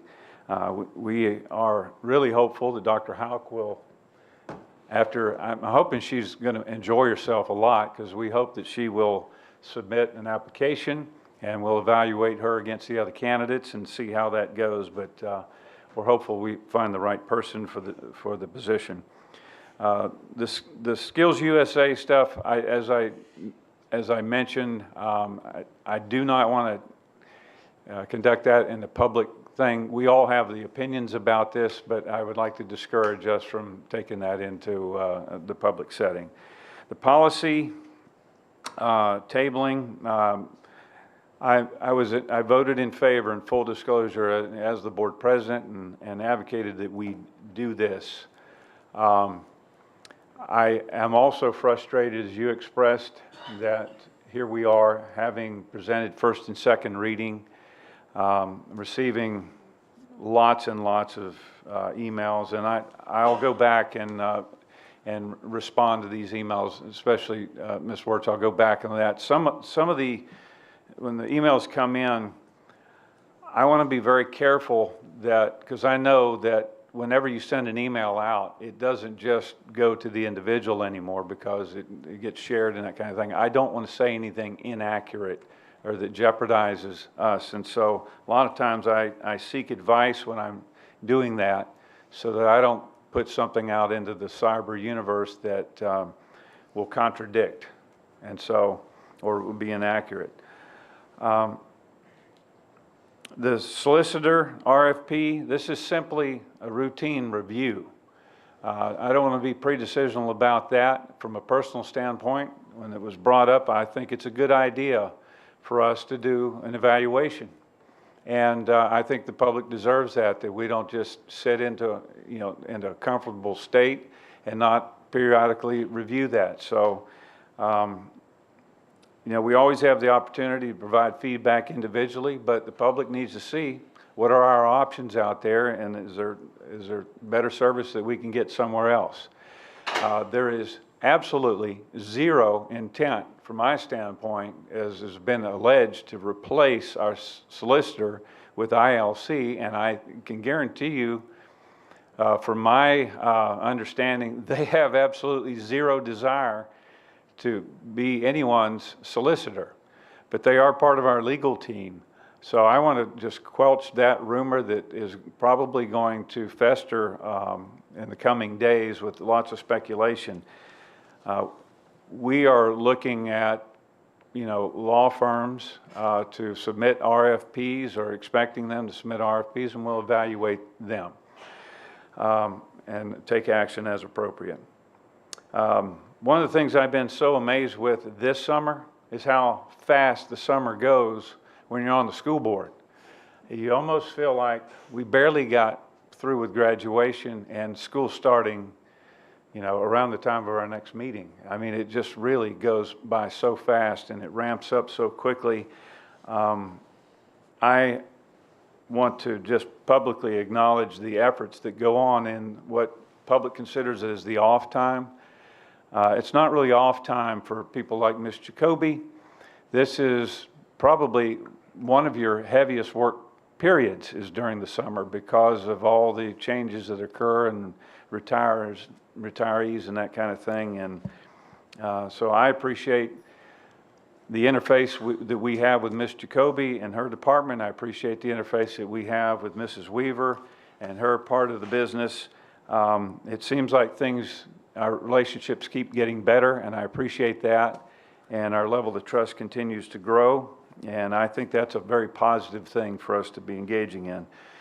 And finally, for tonight, man, I really wish Dr. Cartwright could be here tonight, because by the time our next meeting commences, she will be officially gone.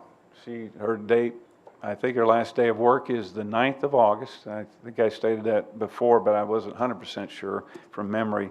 Our next meeting is August the 13th, so she will not be in a public meeting any longer. And although she'll be able to maybe hear, some comments relayed to her, or she can watch the video, whatever. If I was retiring, I could tell you I'd have no interest in watching any more school board videos. And I'm sure that after all the intense workload that she has put in the last 3 years, she's going to need a detox period from this entire business. Having retired myself, I went through that same exact thing, and I had no interest in what was going on, even though many, many friends were trying to keep me informed as far as, you won't believe what's happening now, and I said, I don't care. And I'm sure she's going to go through a period of that. But I can tell you this, in dealing with Dr. Cartwright, she's extremely competent. I think the last board made a good selection there. She's extremely efficient, extremely knowledgeable, is an exceptional communicator, especially in writing. The best updates I think I've ever seen from a head of agency have come every single Friday on time with so much detail that you could bank on that it was accurate. And I know lots of staff are hearing and they're saying, hey, you have no idea what's going on underneath the hood because I provided that section, I know how it works, but it takes a leader to make all that come in every week on time and get out, and she's definitely a leader. So I wish her all the best in her retirement. She may go into the consulting world. She probably will be very effective if she chooses to do that. There's probably lots of opportunities, but if she wants to just sail into the sunset, I wish her all the best with whatever she does and thank her for her services to this community. And that concludes my comments. The next agenda item is agenda item 11.01, the future meeting announcements. Our next scheduled meeting is August the 13th. It will be a regular board meeting. In August, we will have 2 meetings. There will be no planning meeting. Both meetings in August, they will be held August the 13th, then again August the 20th. Both meetings will be voting meetings. It's the ramping up of the school year. There will be lots of actions for the board to take in that time period. I would encourage the community to watch closely for the announcement of a special meeting that may occur in the near future concerning a selection of the superintendent search firm. As I mentioned before, we have the documents from them. We've reviewed presentations. So I think after we have all the cursory internal reviews, then we will get that information back to the board and hopefully be able to take action to get that process moving. All right, any further comments from the board? I think Director Wolverton, you asked for some time. Yeah. One of the things I'd like to do from now on is I'd like to have these meetings shortened. And I say that for this reason. Right. Mrs. Fasik walked out of here in the comment that I made. And it's one of those things that I have picked up in sitting here for, 2.5 years, especially during the school year. The administrators get up and they walk out before the board members have a chance to make a comment. And sometimes we make direct comments to those individuals specifically, and they miss them. And I think that's a shortchanging of how we feel in regards to what we have to say about their job. And, you know, sitting here, I've got a union vice president or president sitting here, and, you know, if it was a normal school day, he'd probably be gone. And that's the kind of thing I think we need to get a hold on in here. And that's all I had to say. Yeah, thank you for that sentiment, Director Wolverton. I will respond to that by saying, right now, based on our budget, this is a $76 million corporation with public business to occur. It could be done quicker, but the public process requires open deliberation and careful consideration of the actions that we take, and I think it takes what it takes. Unfortunately, could we relocate the board comments to an earlier place in the agenda? Probably, but it's difficult to do that when you're summarizing the night. Now, what I'm getting at Yeah. is the idea of cutting down on the excessive comments that some people make Okay. from the board itself. That's where I'm headed. It's, you know, somebody makes a comment that this is what I believe we should table this, okay, and then there's 14 carry-on, follow-on comments that are unnecessary. And until it's all done, we lose part of the crowd that we want here because they walk out. That's what I'm getting at. Okay. All right, any other comments from the board? Is there a motion to adjourn? So moved. Director Amick moves. Is there a second? Second. Director Meese seconds the motion.